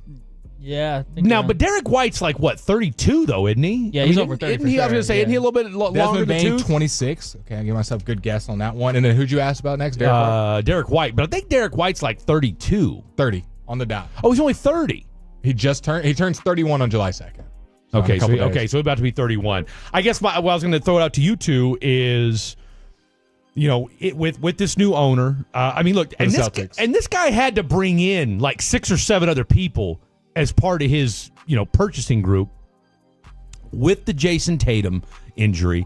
I just wonder if, after seeing what the Desmond Bane trade netted the Memphis Grizzlies, I mean, wouldn't you think that Derek White could fetch you 3 or 4 first-round picks at this stage? Yeah, I would think so. Or 2 or 3. I mean, look, you're probably not getting any less than 2 or 3, Yeah, they may right? not be, not every single pick would be awesome, but maybe you get, some of those, like one of those, junk filler ones, two good ones, something like that. And then a couple pick swaps or something like that. Yeah. I mean, I'm just wondering if Boston's kind of looking at the landscape and with the new ownership and saying to themselves, look, we're not going to be a title contender next year anyway. And look, is it worth spending $100 million in the luxury tax to finish 5th in the East? I love the NBA, man. This is the fun part. Trades happening, guys moving. I bet you in the next couple of days another Celtics player gets moved. The way Shams is tweeting about this, sounds like it's pretty imminent that Derek White may get moved, or maybe it's Kristaps Porzingis. It's just a fun time to be an NBA fan. We're seeing it reshape right in front of us. Okay, I'm going to throw this out to you two. And you mentioned something, and he mentioned this yesterday, and I'm going to go off of what Shams said. Because, look, didn't you find it, the more we talk about this out loud, didn't you think it was ironic or just a little bit cryptic that of all the names he could have thrown out that could have gotten, that would fetch 4 or 5 first-round picks, he said Anthony Davis? He did? I think what we're seeing is there's a lot of cooking in the background going on. A lot of teams are like, NBA's over, or season's over, excuse me. Grant mentioned how valuable these draft picks are. Like, a lot of teams either have them or don't, want to acquire them or want to move off of them to get players. Like, I think there's going to be a lot of reshaping, and Shams talked about it. Yeah. He said he moved his whole calendar around for right after the draft, that most of the activity is going to happen in this month. Yeah. Draft, and then a little bit post after. The league is going to look different. Giannis is probably going to be on the move. KD's already moved. Do we think Giannis is going to get moved, or we think they're going to wait until? I think close. I think what I've been hearing closer to trade deadline. Closer. I was saying closer to the start of the season, kind of seeing how the offseason. You think? That's what I've been hearing. How the offseason plays out. Who's where? Who's this? Should I stay in the East? Should I go to the West? Should I team up with this player? Stay on the Bucks? That's what I've been hearing. Maybe Grant's been hearing differently, kind of on the Giannis page of the timeline of when he may get moved. Yeah, I think for the most part, it's unfortunately been as ambiguous as possible, where it's like there's not a trade request. There's not like obviously, I don't think Milwaukee's going to move him unless he asks for it. That's not, sophisticated stuff. But I don't think he's asked for that yet, of course. So I think it would take for him to maybe see how this offseason plays out, maybe not liking what Milwaukee does. To retool the roster around him. They're gonna make some major moves. So that might be the big thing, because he's been somebody that throughout his time in Milwaukee, he's put pressure on them, like to go make a move. Speaking of Drew Holiday, that was the big one, to go out and get him. And they recently moved on from Chris Middleton, and he's someone that Giannis really loved to play with. Yeah. So I think they're still looking to reshuffle the roster, and then they got a weird situation too, because they got a really aging supporting cast. Like Brook Lopez is hitting free agency. He's like 37, something like that. I was gonna say he's been in the league. So like they got a weird roster. Yeah, they have an expensive roster, and they have one. And Dame's done. That's getting older. Yeah, like I mean, let's call it what it is. Dame's done. Yeah, an Achilles injury. So that's it's really challenging. Dudes don't come back after, what is he, 34, 35? Like, dudes don't come back from Achilles injuries at 34, 35 and are the same. It's just not. Khaki Kev sent you some tweets talking about the Celtics salary, if you want to explain to the fans and how everything went down. I'm honestly blown away how the Boston Celtics pulled this out, because I think right now Drew Holiday is a better defender than Anthony Simons. I think it's pretty obvious. But Anthony Simons is 9 years younger, cheaper, a better offensive player, a better shooter, and you get off the contract and get closer to under the second apron. I think it's an A+ trade from the Celtics, in my personal opinion, right? Just player for player, 2 second-round picks, whatever. I don't know why the Portland Trailblazers would do this. Maybe Grant or you guys can shed some light on this, on why they would do this, because I thought Anthony Simons was a good young player, and the Celtics just got a younger player that was cheaper. So I don't really get it from the Portland side of things. I think Boston, unfortunately, cooked with this one. Yeah. Well, they sure did. I mean, when you look at what Anthony Simons, and not to mention from a Celtics standpoint, I mean, look, you owed $72 million to him because he's got a player option in 2027, right? Which, let's call it what it is. He's going to take that player option. Yeah. All right. I mean, my man's 33, 34 years old, so he's going to take that option. All right. So he's going to make $30 million next year. He's going to make $32.4 million in 2026. Then in the final 2 years, $34.8 million and $37.2. Crazy. Of course he's going to opt in. Portland was like, we'll take it. I mean, and here, I guess my thing is this. I mean, look, with all due respect, I mean, is J. Rue the kind of, mover that, if you're a Portland, and look, I mean, what else are they do in Portland, right? So I guess it's what it is. But I mean, is he a needle mover in Portland when you look at the rest of that team? No, I feel like he fits like a glove on a good team, but he's not just on Portland. He's not going to be like. That's what I'm saying. I mean, are we getting excited about him, Scoot, and Jeremy Grant? I mean, is that the big three in Portland now that we're going to get excited about? I think just the long term of like, what can Scoot take from Drew is about it. Right? Yeah. I mean, is that where we're at with this? Which I guess if that's the case, like, hey, we're going to bring in your mentor and hope to God you figure it out. Because I'm a Scoot guy. Hey, I know we're up against it, but I do have this question. It could be a dumb question. I don't know. Y'all are all basketball geniuses. Well, let's hear what you say first before I say exactly. There's no such thing. I know Jake Fisher just reported this a little bit, but there are some wondering if Portland might flip Holiday. Is that a possibility? Oh, it's always a possibility to flip. Are him, you but- are you it's saying just there his might be a contract's reroute? A little tough. Yeah. So it's like I don't know how much value they're. Why gonna would be you able put to- yourself yeah. in that situation? Why would you take on like Drew Holiday? Everyone was like, "How you gonna move off this contract?" Portland just did the hard work for them. Yeah. So yeah, I'm sure they'd love to move off him. I would think, but who's gonna take that? Unless they're going to get more picks, maybe. I mean, I don't know. I don't know. All right, final minute, Grant. First of all, you've been absolutely fantabulous. Can't say enough about the last 2 hours. Overall, what's one thing, Cooper Flag notwithstanding, that you have your eyeballs on with this Mavericks team between now and when the season starts? I think there's a couple. I know you asked for one. One on both sides of the ball. 100%. Go for it.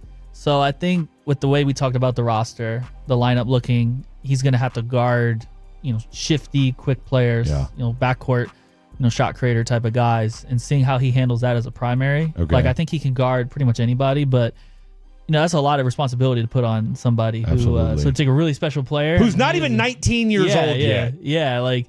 And then a big adjustment, no matter what level when you go up, is the screens. Like you're gonna have to guard quite a bit of action. This ain't the ACC, bro. Yeah. This ain't Boston College. Yeah, like he at least has like behind him like Anthony Davis or another shot blocker, whether it's Lively or Gafford.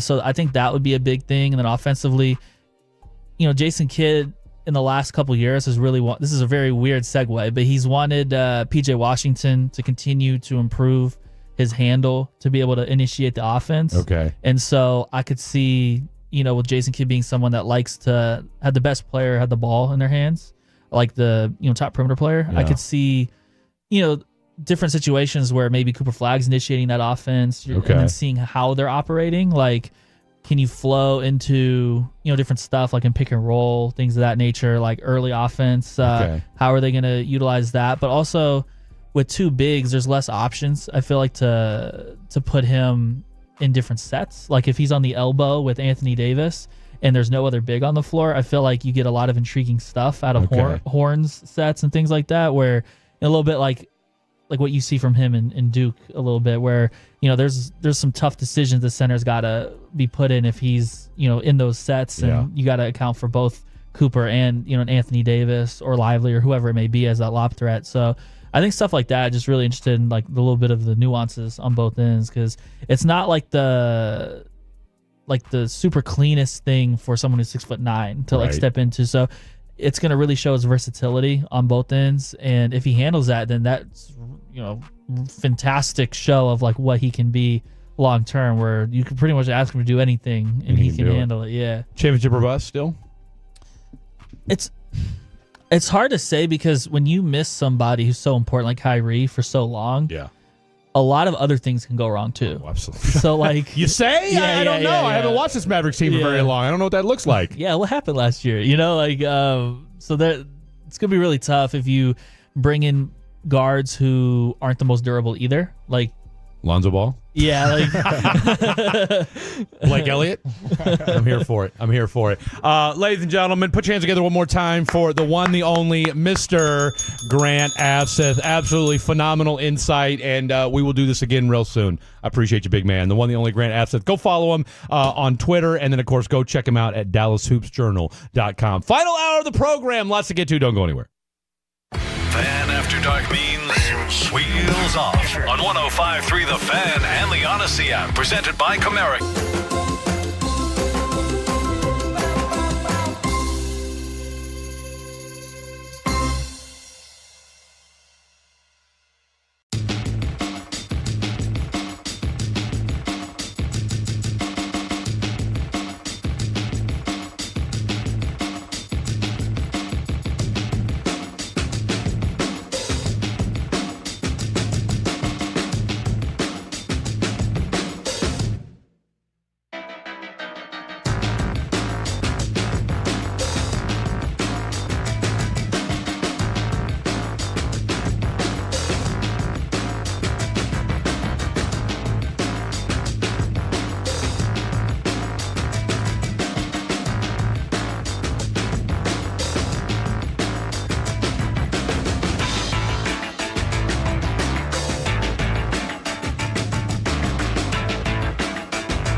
know, they say in order to remember something, you have to forget something else.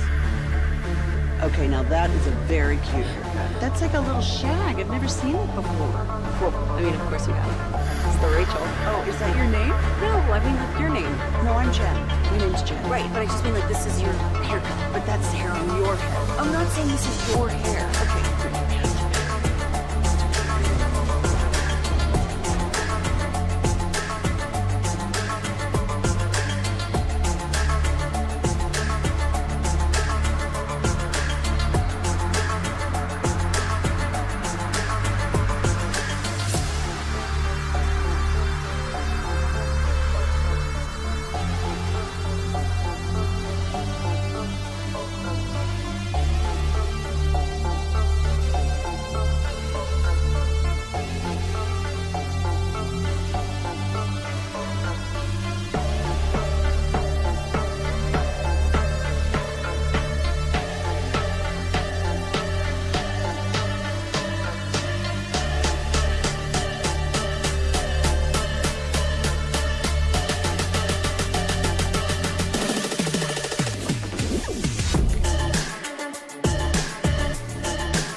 This is The Fan After Dark on 105.3 The Fan. Final hour of the program here on The Fan After Dark. It has been a super fun show. Hopefully you guys have been locked in. We've been on since 8:30 because the Rangers forgot how to hit the ball once again. Fred Davis sitting across from me, Khaki Kev behind the glass, who's had to do a phenomenal job of us bobbing and weaving, having guests on. We just had our boy Grant Afseth on. He has departed. We finally let him go after 2 hours. Supposed to only be 1 hour. We kept him for 2. Hopefully you guys enjoyed that. Text into the program, 877-881-1053. Let us know how you enjoyed that in-person interview, the in-studio. If you enjoyed it, text us in and we'll share the nice words with Grant. He does a fantastic job covering the Dallas Mavericks and the NBA at large and keeps us up to date, me and Fred, when we're not able to see the games, who's injured, what the starting lineups look like, what it's like with different trade talks. So if you really want to be locked into the NBA, give Grant a follow. Fantastic human and always very helpful to the Fan After Dark. And as Khaki said, helpful to the TSN and getting different news reports out there as well. So he's quick with the video and audio. He's a versatile guy. So shout out to Fred for booking that. I guess I could have booked that, but we'll give Fred his credit. No. We're not. I know you're not trying to take credit. I'm not for my Grant Affleck interview. I'm not trying to take credit, Mr. I get guests. I can count on one hand how many guests. Wow. Do I need to start going guest heavy? Do I need to start pulling people from Greece? I would love for you to. Okay. Yeah. I'll do it. Might be second time this year? Do we have any update on that one that you teased? I need to reach back out this week. Kind of promising. I have not heard back from his representation. Well, I get it. We want Young Thug on, and I'm gonna make it happen. But it's just what time works for both of us. I'll tell you what. What time works for both of us? Yeah, really. That's what we're doing. Dude, the timeline's blowing up. Everyone's giving their thoughts on this Drew Holiday. It's got the internet going nuts. I'm actually kind of surprised how much traction Sham's tweet's getting, just because I'm an NBA nerd and you're an NBA nerd. But I didn't think it's already got 5 million views on Twitter, his post about the trade. I didn't know that many people cared about Drew Holiday and Anthony Simons, but we're thirsty for news. Well, look, there's nothing going on right now. Yeah. Honestly, even if you're not an NBA fan, it's just sports and it's unless you're a baseball fan. That's it. And look, there's two aspects of it as Baseball's kind of coming to it's all-star break time. We're in the purgatory stage of baseball right now. Before we're in all-star purgatory right now. And from a Rangers perspective, it stinks because they stink. They stink. and unless you're a Jacob deGrom or just pitching staff fan, there's not much to get hype about. No, there's not.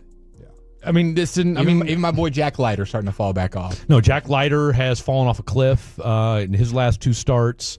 And I shouldn't say he's fallen off a cliff. He's kind of gone back to all right. He's just he's fallen back. He's regressed to the mean these last couple starts. And that's not to say that he can't pick it back up, and I think we all expect him to. But what's happening right now, and we'll get to the Rangers here in just a second, but it's the Celtics, number one. Right, so it's not like, let's not pretend like that's not one of the biggest teams in all of sports, right? So if the Celtics make a move, there's going to be traction, right? Because and a lot of people giving their reactions. Most people are with me and you're like, how did the Celtics pull this off? Anthony Simon's good, and some people are like, Portland's cooking, and they're getting deep. I saw a tweet right here. I'm going to read this word for word, and you tell me if this is crazy. This is from Jared Weiss, who is a respected reporter for The Athletic. Sacramento, Toronto, and Dallas were all interested in Drew Holiday, but he lands back with the Blazers, the team that flipped him to the Celtics 2 years ago. Rumblings started moving earlier this evening that the Blazers were serious about bringing in Drew Holiday to fortify their defensive culture as they make a push for the playoffs next season to be a contender in the West. Look, we forget Chauncey Billups is the head coach of the Portland Trail Blazers. Do I need to look at their roster? Am I forgetting that they have Devin Booker on their team or something? Here's the thing you forget about. There's no you got DeAndre Ayton, you got Jeremy Grant, you got Scoot Henderson. Well, you had Anthony Simons.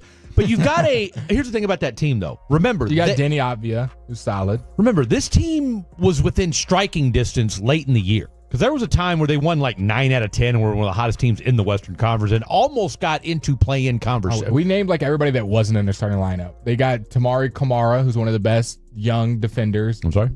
Donovan Clingan. That's Donovan Clingan.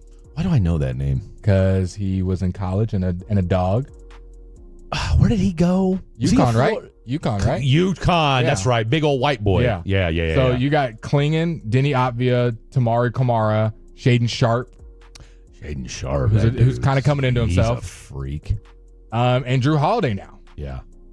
And Jeremy Grant and DeAndre Ayton, like you said, and Scoot. I mean, this is a intriguing team, and again, I don't think they're contenders, but I don't think that. Well, unless they still have a move to make. A lot of people are saying they think the Blazers might be trying to flip Drew again, just for like Kaki said. See, I don't think you're flipping him. I think this is one of those. You can't say you're trying to be a contender, and then you flip the most veteran championship tested guy on your roster that you just traded for. The NBA is just weird, man. It's just a weird place where we're reacting in this live, and I don't know, 2 months from now, 2 years from now, we're going to look back and like, oh, the Blazers were doing this because of X, and it makes sense. Or it doesn't make sense. I think it does make sense. I mean, when you said it at first, you're kind of like, all right, what did the Portland Trail Blazers do? But now that we kind of, play back the tape a little bit, again, this was a team that was much better the second half of the season. And again, it was like them, Phoenix, and the Mavericks basically scuffling for that final play-in spot at number 10. It was just that Portland got into such a hole to start the season, but they were a tough out as the year went on. I mean, hell, didn't I want to say the Mavs went up to Portland and got beat in the middle of March or something like that. I just love how when the finals end, you just get every trade rumor possible. The Lakers are the favorites to land Bam Adebayo in a trade. The Mavs actually come in at 6 on the odds for Bam. Now, why? I have no idea. I have no idea. This is where you're just throwing in names. It's Lakers, Grizzlies, Spurs, Kings, Mavericks, Bulls, Celtics in that order. You said something yesterday, and we could have had Grant on for another hour. And I was like, where did you come up with this? Now, maybe you were on the Oski Woski when you texted me this. Oh, yeah. I was like, where did you see this? Okay, no, I was just saying that in my own head. That wasn't there was no smoke to that. What I liked about that was... I know what you're talking about. I tell you what, if you moved AD for Devin Booker, I think that, Right now, Tolos, how would you feel? Straight up. No picks, no nothing. Just straight up player for player. Throw in a second round if you want. I mean, hell, they got 17 of them for crying out loud. So Anthony Davis for Devin Booker. Because I think most people would agree AD's probably a slightly better player and he's a good defender. So that you're getting that because Devin Booker's younger. Give me Devin Booker all day, every day. All day, that would be day. Kyrie, Booker, Cooper Flag, PJ, and Gafford. Gafford and Lively. That's a athletic, and that's a team that's getting up and down the floor. And more importantly, and see, this is the caveat that I worry about when it comes to Anthony Davis, is that in the back of your mind, look, I don't care how he looked in the last week of the season. All season next year, all we're going to be thinking about is whether or not this dude gets hurt. And we're past the Luka stuff. I mean, maybe some of us are, but that's all that's going to be in the back of my mind is, man, I sure hope this dude doesn't get hurt.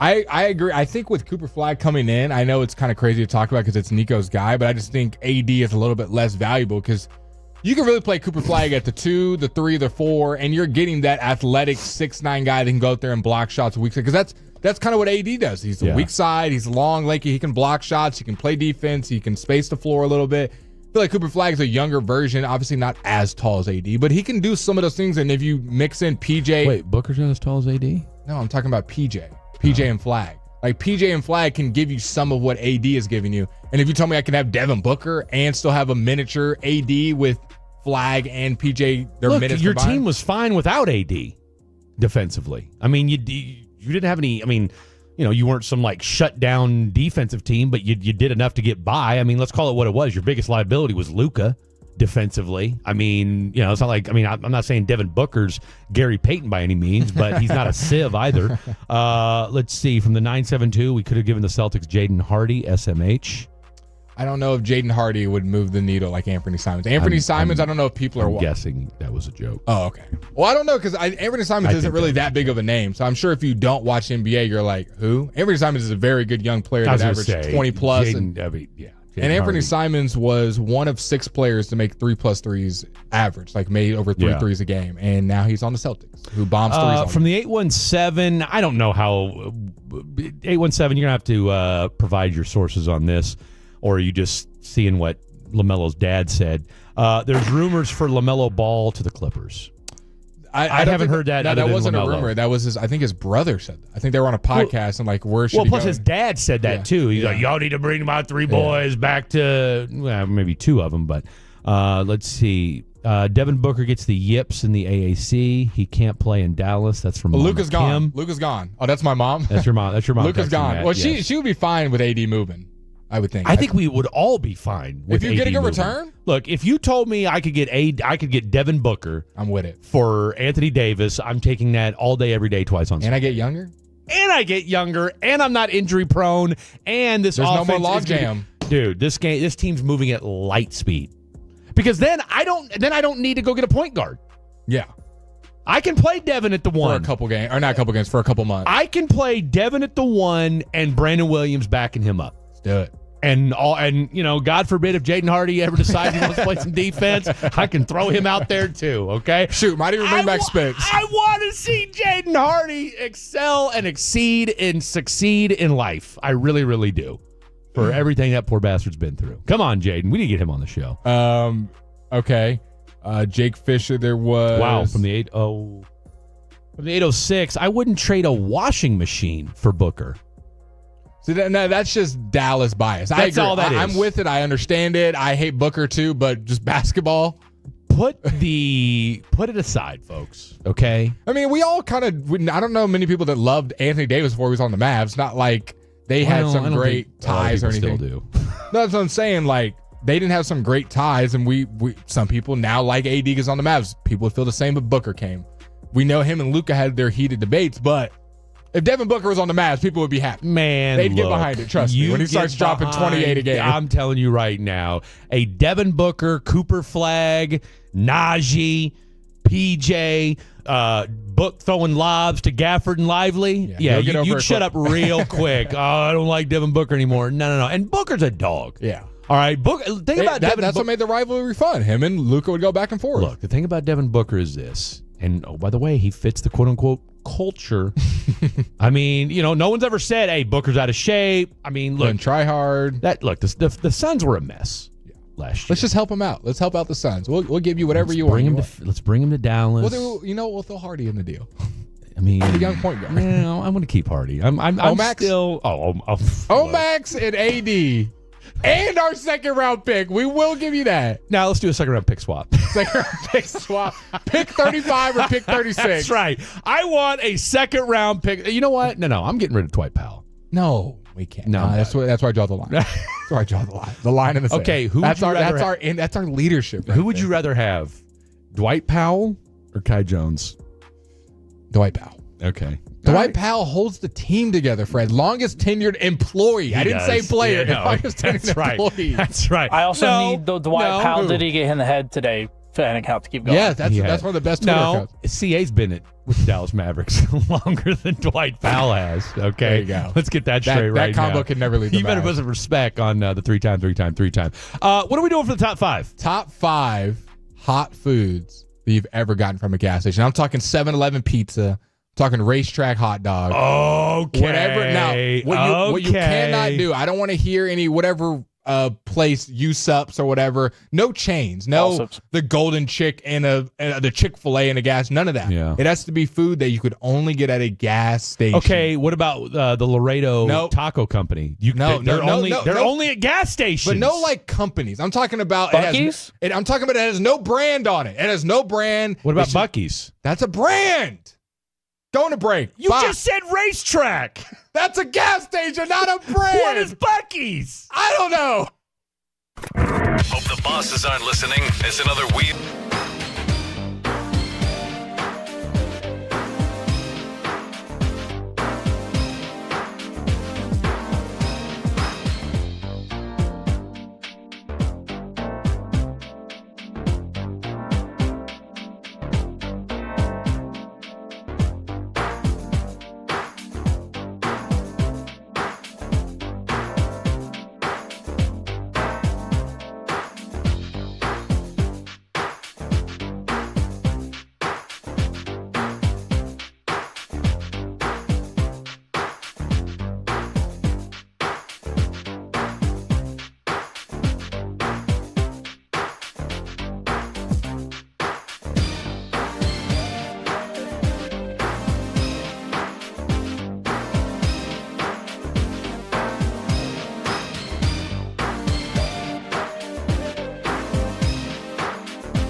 think it's true that you've got to forget something else to remember that Uber Eats has groceries? No, that's absurd.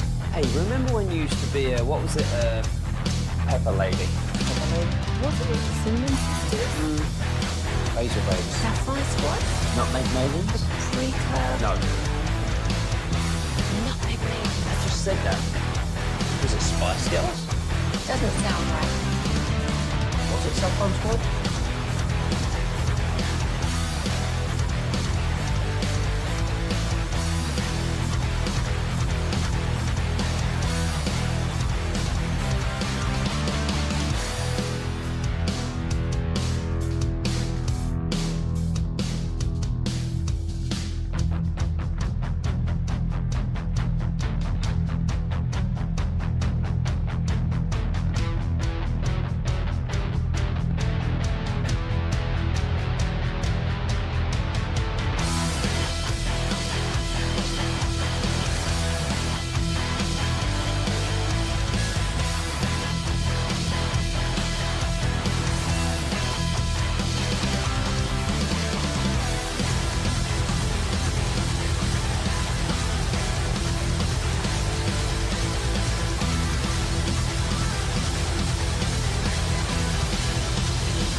What? Gloves are off. A show it has been. 2 more segments here on this Monday night. Don't forget, we will be on the entire What'd the Rangers week. do tonight? The Rangers scored as many runs as we did. Scored as many runs as, let's see, scored as many. Who's bald at the station? Who's bald? Yeah. At the station? Yeah. The Rangers scored as many runs as Broadus has on the top of his head. At the top of his head. What, hairs? Yeah. Did I not say hairs? No, you completely missed that. You did. I missed the word hairs. Pretend I said hairs and play it back. Real quick, shout out to our boy Jagon in Terrell. Number 5, egg rolls. 4, supreme pizza. 3, jalapeno smoked sausage. Number 2, elote taquitos. And number 1, buffalo hot wings. I will say one thing, Jagon. You didn't mention which gas station. I think that's an important part. All right, Jagon, we need you to Put update. a gas station next to it. We need a gas station next to it. From the 806. Opacity is off today. I'm with you. 806 been on one today, too. What did he say? Non-working. I don't know if that's okay. Anyway, non-working. Blake and Fred are right. I can't stand Booker. No question, he's a very talented dude, but I could never cheer for him, only against him. No, he said he wouldn't trade a washing machine for Devin Booker. So I asked, working or not working, which I feel like is an important question to ask. Okay. Wow. Wouldn't trade a non-work. Okay, so he's standing on business, as the kids say. All right, let's get down to it, boys, shall we? Courtesy of one Mr. Blake Elliott, top 5 hot foods you can find at a gas station. My number 5, Quick Trip Cheeseburger. Ooh, great pick. Quick Trip Cheeseburger. The thing I love about the Quick Trip is they do have a robust selection of condiments as well. Yeah. And they had barbecue sauce, and I'm a barbecue sauce guy. Now, granted, it was Kraft barbecue sauce, but beggars can't be choosers, so I'm going to go with the Quick Trip Cheeseburger with... Now, I don't know, real quick, last thing. Have you heard their Taco To-Go commercial here on 105.3 The Fan? Oh, Tolo, of course I've heard it, and I work Rangers games. I'm starting to... Dig it? No. The complete opposite. Like to the point where I have to I don't turn the station because I do Tolo, you guys know, but I will turn the volume down. Okay, my number 5. This will be it's catchy, all right. This will be the second time it gets on the list, but 7-Eleven, the 7-Eleven nachos. Now, not as much of a thing now, but when Blake was in early college, late high school, yeah, you best believe I'm getting the nachos with the little tin foil, not the tin foil, the little plastic loading it up with cheese, going to the counter, and it's like $2.50, $3. And it was a great way to spend lunch. So 7-Eleven nachos at the number 5 spot. All right, so for me, mine are going to all be from 2 different gas stations because I've only really ever been next to 2 different gas stations. That's fair. So I'm not going out of my way to try different gas stations, other than Allsup's, which you said can't count, so we're not going to count it. You can put it as your honorable mention. All right, honorable mention, Allsup's. The whole catalog. I texted Fred a picture of said Allsup's on my way back from San Antonio. Twice. I gotta go check it out one of these days. No, you're not. Number 5. I know you, Fred. No, if you know what? You'll go to Allsup's the same day you watch My All American. No. Here's what I'm saying. I'm not going to specifically go out of my way to go to Allsup's. I'm saying that because I do drive a good amount sometimes, that if I'm on that side of town and I see an Allsup's, I will say, oh, let me pull in the khakis to see what all the fuss is about. Is what I'm saying. No, you're right. I'm not going to go out of my way to go to Allsup's, which is like, an hour away from where I live. Maybe I'll bring you one next time I'm visiting now, my girl. what'd you say that show was? Everybody's All-American? My All-American. It's not a show. I'll get around to it. All right, my number 5. I wasted enough time. What's it about? I don't want to ruin it. It's about what? Texas A&M, right? So a hot dog, preferably with a cheddar sausage in it. So it's a cheddar sausage with a hot dog. This one's going to be from QT specifically. You get the steamy bun out of the drawer. You put it on. You make your hot dog You had as me is. at steamy bun and drawers. So that's my number 5. Okay. My number 4, this one is going to be from Racetrack, which is my now gas station because it's close to home for me now. Just a cold sub. If I need to do a little lunch, pick me up, just grab one of them in a container. On my way. I just got distracted. I'm sorry. Think about how loud a car has to be for us to hear it on the 11th floor. I thought I heard something just now. That was yes. a car driving by. We have headphones on doing a show on the 11th floor of a glass building. We just heard a car. At 11:30 on a Monday night. Okay. My number 4. Let's go to Racetrack as well. Let's go to. Okay, I cheated right here. I'll be honest. I cheated on my own list. I did mention something that's not hot. So if you want to expel me from the list, that's fine. Oh, I guess I did say a cold sub. So I'm gonna go to Swirl World at Racetrack. It is the best place to get frozen yogurt late at night. You can get some froyo with all the flavors and toppings. Interesting. At like 2 a.m. at a gas station. He's right. It's quality. So give me Swirl World at Racetrack. If you didn't know, now you know. When you're with your girl or with a girl and she wants froyo and it's late at night and obviously all the froyo spots are closed, go to your local Racetrack. I wanted to mention that one. That's a good pick. You had me at Swirl World. All right. My number 4. Racetrack hot dog. Racetrack, a 3-timer right here. Just Go ahead and get descriptive like I did. Racetrack hot dog. I mean, there's really not a whole lot to get descriptive what are you about. condimenting on that? They also have barbecue sauce as well. And so, I mean, I don't know if you guys... On a hot dog? Oh, yeah. Barbecue sauce is underrated in its versatility. Is it the most versatile? Or is that ketchup? I don't know if ketchup's that versatile, honestly. No, look, ketchup's versatile, but I'm going to tell you right now. I think barbecue sauce is more versatile. I hate hot dogs the way people hate them. So. I don't disagree. I think ketchup you can put on, obviously, potatoes. Here's my question, and this like is obviously a white guy thing opinion. to say. As he says he likes it on his eggs. What, ketchup? Yeah, I don't do that. Oh, scrambled? No. Scrambled eggs? Yeah. Oh, I'll put ketchup on scrambled eggs Y'all all aren't day. making eggs right We'll take I'll hate for agree it. It's with you okay. on that all day, every day. But I'll put barbecue sauce on my tacos. I don't think that's that crazy because people have like brisket tacos all the time. I'm talking about ground beef. I don't think that's that crazy. I think my girlfriend's family would walk me out the house if I did that. I'd tell them, fight me. Fight me. I'll fight all of you, okay? So number 4 would be Racetrack hot dog with barbecue sauce. Number 3, the Laredo street taco, which, again, Laredo you can find at... Now, I haven't seen any Laredo taco shops here in Dallas, but they're quite ubiquitous in the Houston area. In fact, there was one down the street from where I used to work in Pasadena. If you know, you know. And the breakfast tacos are quite tasty, and it's a full-blown kitchen. I've seen those pop up here and there. I need to get a. I haven't seen one in a while. I want to say Texas Monthly did a article about him once upon a time. So my number 3 is Why has the there not been an Laredo street article? taco. Why has there not been an article on the topic we're doing right now? The best hot foods to get at a gas station. Why is D Magazine or Outsider? I'm sure someone's done it, but maybe it's time for that. Okay, my number 3. I also kind of cheated because I yelled at y'all, but since we said we're adding it to the list, I think it's a high quality product, so it doesn't really fit in the whole cheap gas station, not good for you category.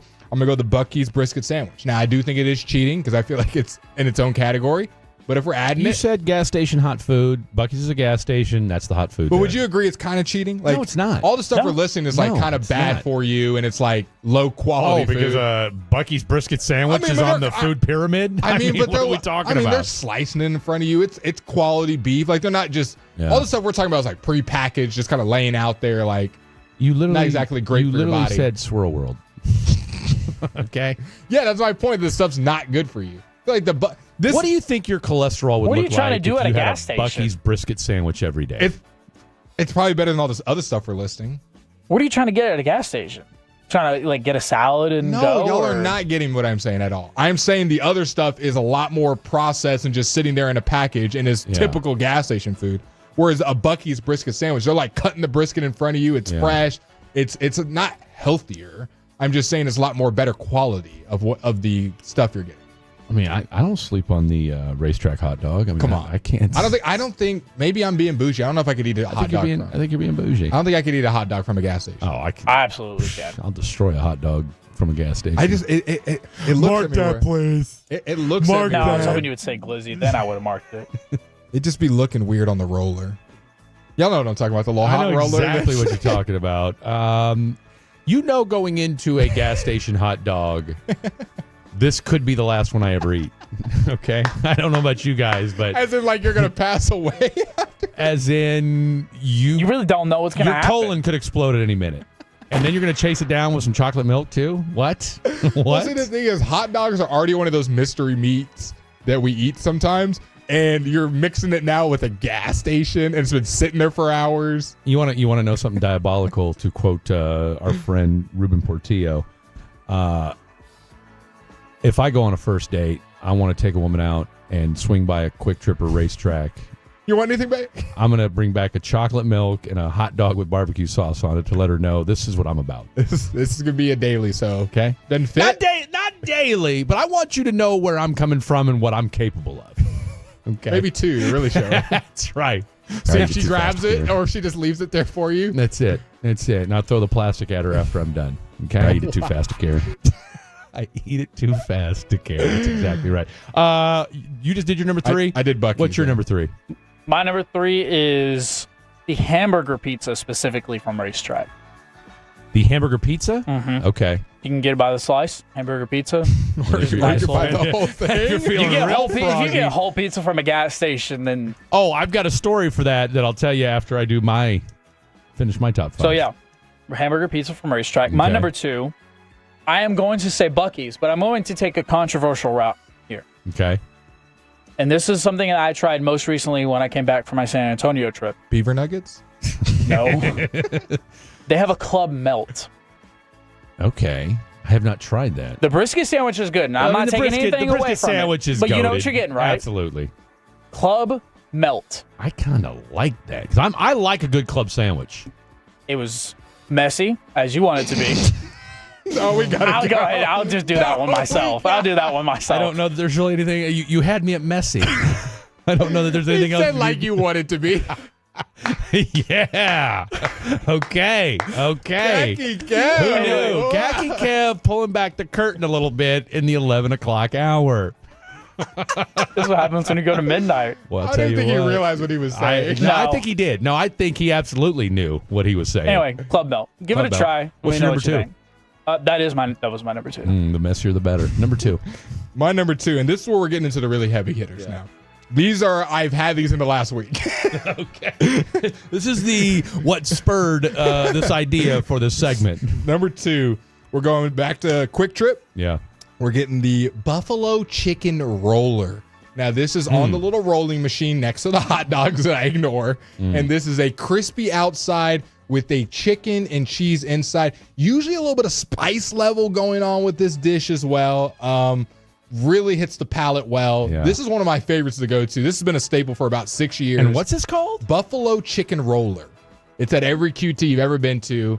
They're usually low stock because people grab them quick. It's usually the first thing on the roller, your left-hand side. Don't ask me how I know. What sort of beverage should I pair it with, sir? I usually go Arizona, or I'll do a peace tea raspberry flavor. That's the pink can. Yeah. Or if I'm feeling sporty, I'll grab a Body Armor. Okay. I You're like bouncing out the electrolytes. Yeah, but hydrate after I've blown my guts out from eating it. Yes. Now, I will say, you want to have a toilet close. I'll just keep it honest with you guys. Yeah. The Buffalo Chicken Roller definitely doesn't roll. I mean, you could argue that should have been a caveat to all the choices we've said. I mean, you could sponsor this top 5 with a Tums or a Rolade. So just put that out there. Just so that way y'all know, Trevor Beck, Club Melt #1 for him. Okay. So I have advocates. Don't read the text line because it's spoiling some stuff. Well, 972 Club Melt is so good. My number 2, I also went with the Buc-ee's brisket sandwich. Once again, it is a tried and true. You know what you're getting, whether you want the sliced, whether you want the chopped. It does not matter. It is a winner chicken dinner. And then my number 1, and again, be what I think I was totally taken aback by this. I have a 7-Eleven that You're on the right track. Walking distance from my apartment. They know me by name over there. Ready to ring the bell. 7-Eleven pizza. 7-Eleven That's the number one. pizza That's the is number one. elite. That's the number one. I have seen people get whole 7-Eleven pizzas. I watched an elderly woman open up her pizza and do a visual inspection and then give a thanks to the guy that made it. And then I don't know where she came from. I don't know if maybe she walked into a hologram and left. I don't know where she went, but she came, got her pizza, inspected it, gave the, hey, I'm good with this, and then went back to whatever. Thanks to the mom and pop shop. I've got nothing else to add. That's my number 1 as well. If you've never had a 7-Eleven pizza, I don't know what to tell you. Go do it today. And by the way, I've been in college and didn't have money and had like $10 and just got a 7-Eleven pizza. For $5, you can get 2 slices and a soda. Yeah. Me and my guy we actually got upset about this. I was like, can I get a water? It's bad enough I'm eating pizza. I don't want to wash this down with a Mountain Dew product. No, you got to get like a Gatorade or something. But they make you get a Mountain Dew product. So I had to get a... And can we mention the perfect packaging it's in? It's already in a little pizza triangle box. It's so good. Give me a pepperoni 7-Eleven pizza. God. Honestly, over some other pizzas anyways. Oh. And it's cheaper. Oh, look, for what you get with and like you said, but you better get it by 8 o'clock.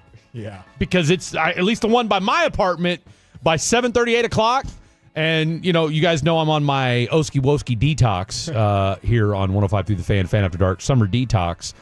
So a week ago or 2 weeks or a month ago, whatever it was, hey, after a show, all right, you're feeling nicey, and I want a couple pizzas to wash it down. No, sir. No, sir. Empty. All right, take us home, Cac.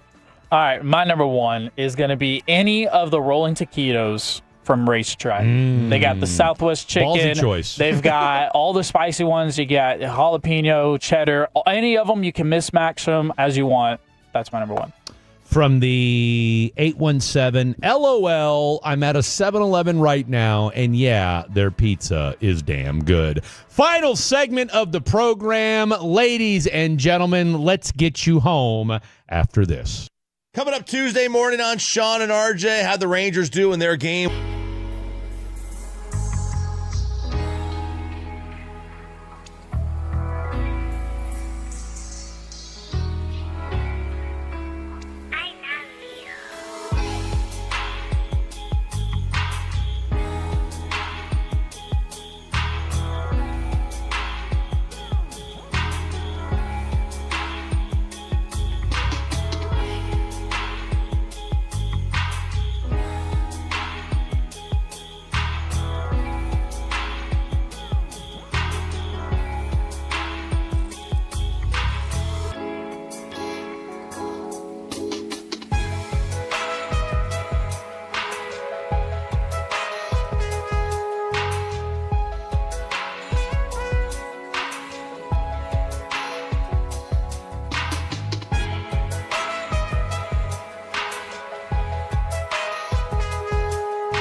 Uber Eats has Lola V products? I gotta remember that. Well, you know, they say in order to remember something, you have to forget something else. Okay, now that is a very cute haircut. That's like a little shag. I've never seen it before. Well, I mean, of course you have. It's the Rachel. Oh, is that your name? No, I mean, like your name. No, I'm Jen. My name's Jen. Right, but I just mean like this is your haircut. But that's hair on your head. I'm not saying this is your hair. Okay, freaking me out a little bit.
Oxnard, turn it on and leave it on. Your Cowboy station, 105.3 The Fan. It's the Fan After Dark, 105.3 The Fan. This segment is brought to you by Classic Chevrolet. If you're in the market to upgrade your vehicle, get to Classic Chevrolet in Grapevine. Back-to-back #1 Chevy dealership in the world. They've got more new Chevys than anyone, all priced to sell. Silverado, Tahoe, Blazers, Malibus, Equinox, and more. Visit ClassicChevrolet.com. This is Texas. This is Classic Chevrolet. Together, let's drive, relax, and enjoy the difference. Based on new Chevy registrations 2023 and 2024. Look at the drip on you, Jake. Iced out, my guy, with the plaid shirt. No cap. Unbelievable. This robot's taking over. Robots, I'll tell you what, I'm drop kicking the next robot I see.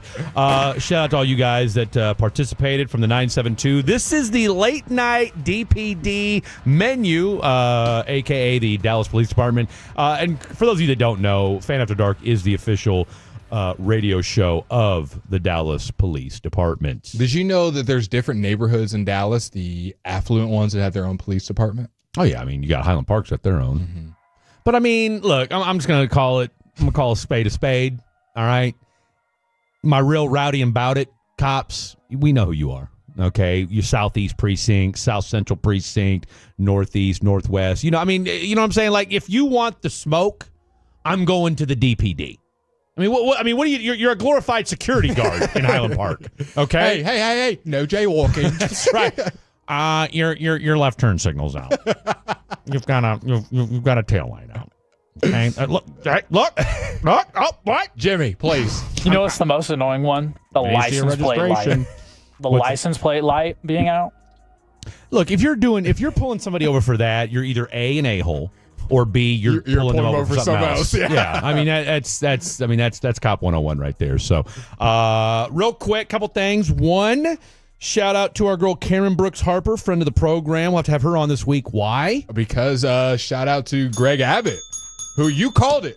I got to give it to you. I did. You said this SB3 THC ban is not going to go through. I said the longer it dragged out. You said Greg Abbott's going to deny it, and he did. He did. He vetoed it. Now they're going to bring it into a special session, and I'll tell you what, my girl Karen Brooks was there today, and so we'll probably get her on Wednesday or Thursday, kind of get a follow-up on, what, because now that it's going to a special session, and like I said, she was there today for the press conference with Governor Abbott, so we'll kind of see what the next step is for SB3. But Dan Patrick talking about we're not Colorado. You know what? Dan Patrick's an idiot. I'm tired of this dude. All right, look, if you want to smoke the Oski Woski Peasky Whiskey, let people do it. Yeah. Okay? Now, do we agree? I think the location should be better. It shouldn't be next to schools. Well, it shouldn't be next to schools, and, there need to be tighter regulations. Agreed. We all agree on that, okay? I don't want my 17-year-old son to be able to walk in, even though he looks like he's 18, to be able to walk in and go get a vape or, some THCA. Yeah. Right? We all agree on that. We all agree on that. So, yes, do that. I mean, because, look, you can't go buy alcohol like that. Mm-hmm. You can't buy cigarettes like that. Yeah. So, that speaks for itself. I mean, do we want somebody, if you're a veteran, if you're somebody that struggles with chronic pain, whatever, or if you're just somebody that doesn't like to drink and just wants to blow a J after a hard day at work, you should have that right to do it, okay? But again, when you got Dan Patrick over here fear-mongering and, there's He's bigger problems. Straws a little bit. Come on, man. We got bigger problems in the state of Texas. If this happens, this, and that means no, Bro. two things can be true. It's not. Look, we can get into the whole conversation about weed, THCA, whatever. Look, I lump weed in the same category as alcohol, right? And a lot less. Anything can be destructive with too much. That's it. Okay, and again, if somebody wants to blow a J after work or whatever, and I'll tell you what, let's call it what it is. Would you rather somebody puff a J or pop pills? All right, I mean, I know we can talk to plenty of athletes and folks that have got pain that would rather deal with that, whether it's a gummy or whatever it is, versus popping pills, and we've all seen how that works out. So definitely shout out to Governor Abbott for that, and our thumbs up to him for that. Number two, shout out to our boy Khaki Kevin Walker. Why Khaki Kevin Walker? Khaki Kevin Walker is the latest employee of the month at his other job. Okay, I don't know if we want. I think we've said the other job before. Well, I don't think we have. You say you think we have, or you no? Think I don't think we ever have. I thought we did one time. I don't think so. I mean, I don't know. We've done a lot of shows, so I mean, I'm going to let you, if you want to let the world know. I mean, I'm okay with it if you are. If the Tolos plan on coming to say hi, maybe we'll see. Okay, Tyler's. Go see Khaki Kevin. I mean, I don't care. I'm going to put it out there for you. Right. Employee of the month. He said, "Wow." Employee of the month at Tyler's. He goes in tomorrow. There's a line wrapped around the building to come see our boy Khaki Kev. do his thing. So shout out to Khaki, kind of cool. Employee of the Month over at Tyler's. I still don't know what that place is, but nonetheless, Y'all come check it out. come do it. Well, shout out to Well, I Grant. was kind of talking Asseth. about you, Fred, but yeah, that's fine. Shout out to Grant for joining us for 2 hours. He didn't have to. Shout out to Fred for booking him. It was That's a fantastic 2 hours of basketball. But you know what? Another one, man. These cars are loud.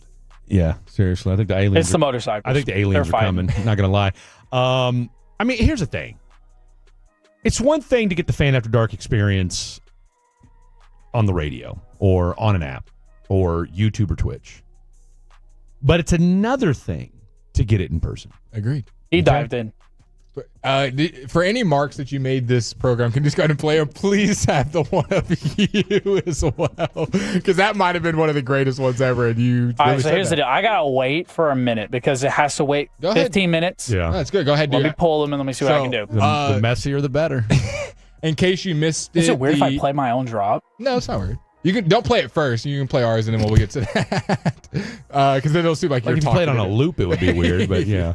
If you missed a lot of NBA news happening, Daniel Gafford gets a 3-year, $54 million extension to stay with the Dallas Mavericks. Now, will he get moved? We'll wait and see. But right now, he's under contract with the Mavs. I think they plan on starting him too. I agree. Drew Holiday gets traded to the Portland Trailblazers for Anthony Simon and 2 second-round picks. And Shams Charania follows it up and says that the Boston Celtics are looking to shop multiple key players as well. Kristaps Porzingis at the top of that list as they are actively shopping. It just came out that Grayson Allen is getting shopped by the Suns. A lot of NBA news I think is going to keep popping off in the next couple of days. I wouldn't be surprised by the time we get home if there's another trade that is happening. There's a lot going on right now. I wouldn't be surprised. I mean, especially if there's going to be picks involved, right? Because like you said, you want to get these deals done ahead of time. By the way, we didn't even talk about the Rockets deal. We'll get into that tomorrow. Yeah. We got plenty of time. Kevin this Durant's week. on the Rockets. All right, so here's the deal. Let's lay this rest of the week out, ladies and gentlemen. So tomorrow is Tank Top Tuesday. Dan Patrick talking about the terrorist is making these products. Yeah, he's that dude. Who's making these products? The terrorists, the cartel. The cartel. It's like, bro, shut Calm down. up. Like, seriously, go clutch your pearls somewhere else. No one's got time for all this. All right, hold on, guys. nonsense. One sec. It was messy, as you want it to be. It was messy. Do you have any as other ones you for the want it show? to be. Yeah, hold on. I got a couple. Let's see. Real quick, while he's doing that, somebody, Khaki Kev mentioned this during the break. One of you guys texted in that you want, from the 214, can you guys do a segment on a singles guy guide to getting a girlfriend? You can do that. No, we absolutely can. Now, look, I don't know.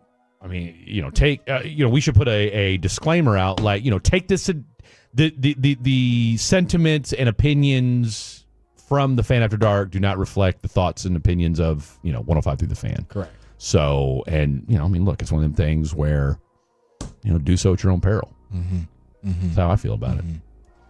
And then you got to tell us the results on it if you take our advice. I mean, look, we still haven't heard from $36 guy yet. I would love to know Maybe he's up to $40 story now. to that. Well, I mean, I can only hope. And, we never found out. I mean, obviously the girl decided not to go out with him, wondering if he ever did bounce back and go get himself another date. All right. I think we should do a segment. Me and Blake were talking about segments we're going to do for the upcoming football season. I would love to do a segment where Blake reads the messages that he has with these women that he's meeting on these dating websites, which is absolutely insane. Now, I will say my boy has evolved over the course of the last week, but these women and what they're, I mean, what are they doing? They're wild. Really hits the palate well. Yeah. Oh, wow. It really does. We need, and I'll tell you what, if we're going to do a dating segment, we need a female Tolo or Fatty to chime in, because we need at least one. All right, we need. And it at can't least be my one. mom. No, we can't have Mama, and we love Mama Kim. All right, we love Mama Kim, but she's gonna be biased, and we just need, so with me being 44, with Blake being 25, we need somebody in that. I'm a big middle. fan of shoulder sweat. Okay, well, that says all you need to know right there. We've got 8 seconds left. Shout out once again to Khaki Kev. Shout out to our boy Blake Elliott. Grant, great stuff from you as always. Good night. God bless. We'll see you tomorrow. Late night for a reason. A new way of life is evolving. It's Fan After Dark on 105.3 The Fan and the Odyssey app. Presented by Comerica. The IRS finally caught up with Louie. I hadn't paid my...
think it's true that you've got to forget something else to remember that Uber Eats has groceries? No, that's absurd. Hey, remember when you used to be a, what was it, Pepper Lady? Pepper Lady? Wasn't it Cinnamon Sisters? Basil Babes. Saffron Squad? Nutmeg Maidens? Paprika? No, Nutmeg Maidens? I just said that. Was it Spice Girls? Doesn't sound right. Was it Saffron Squad?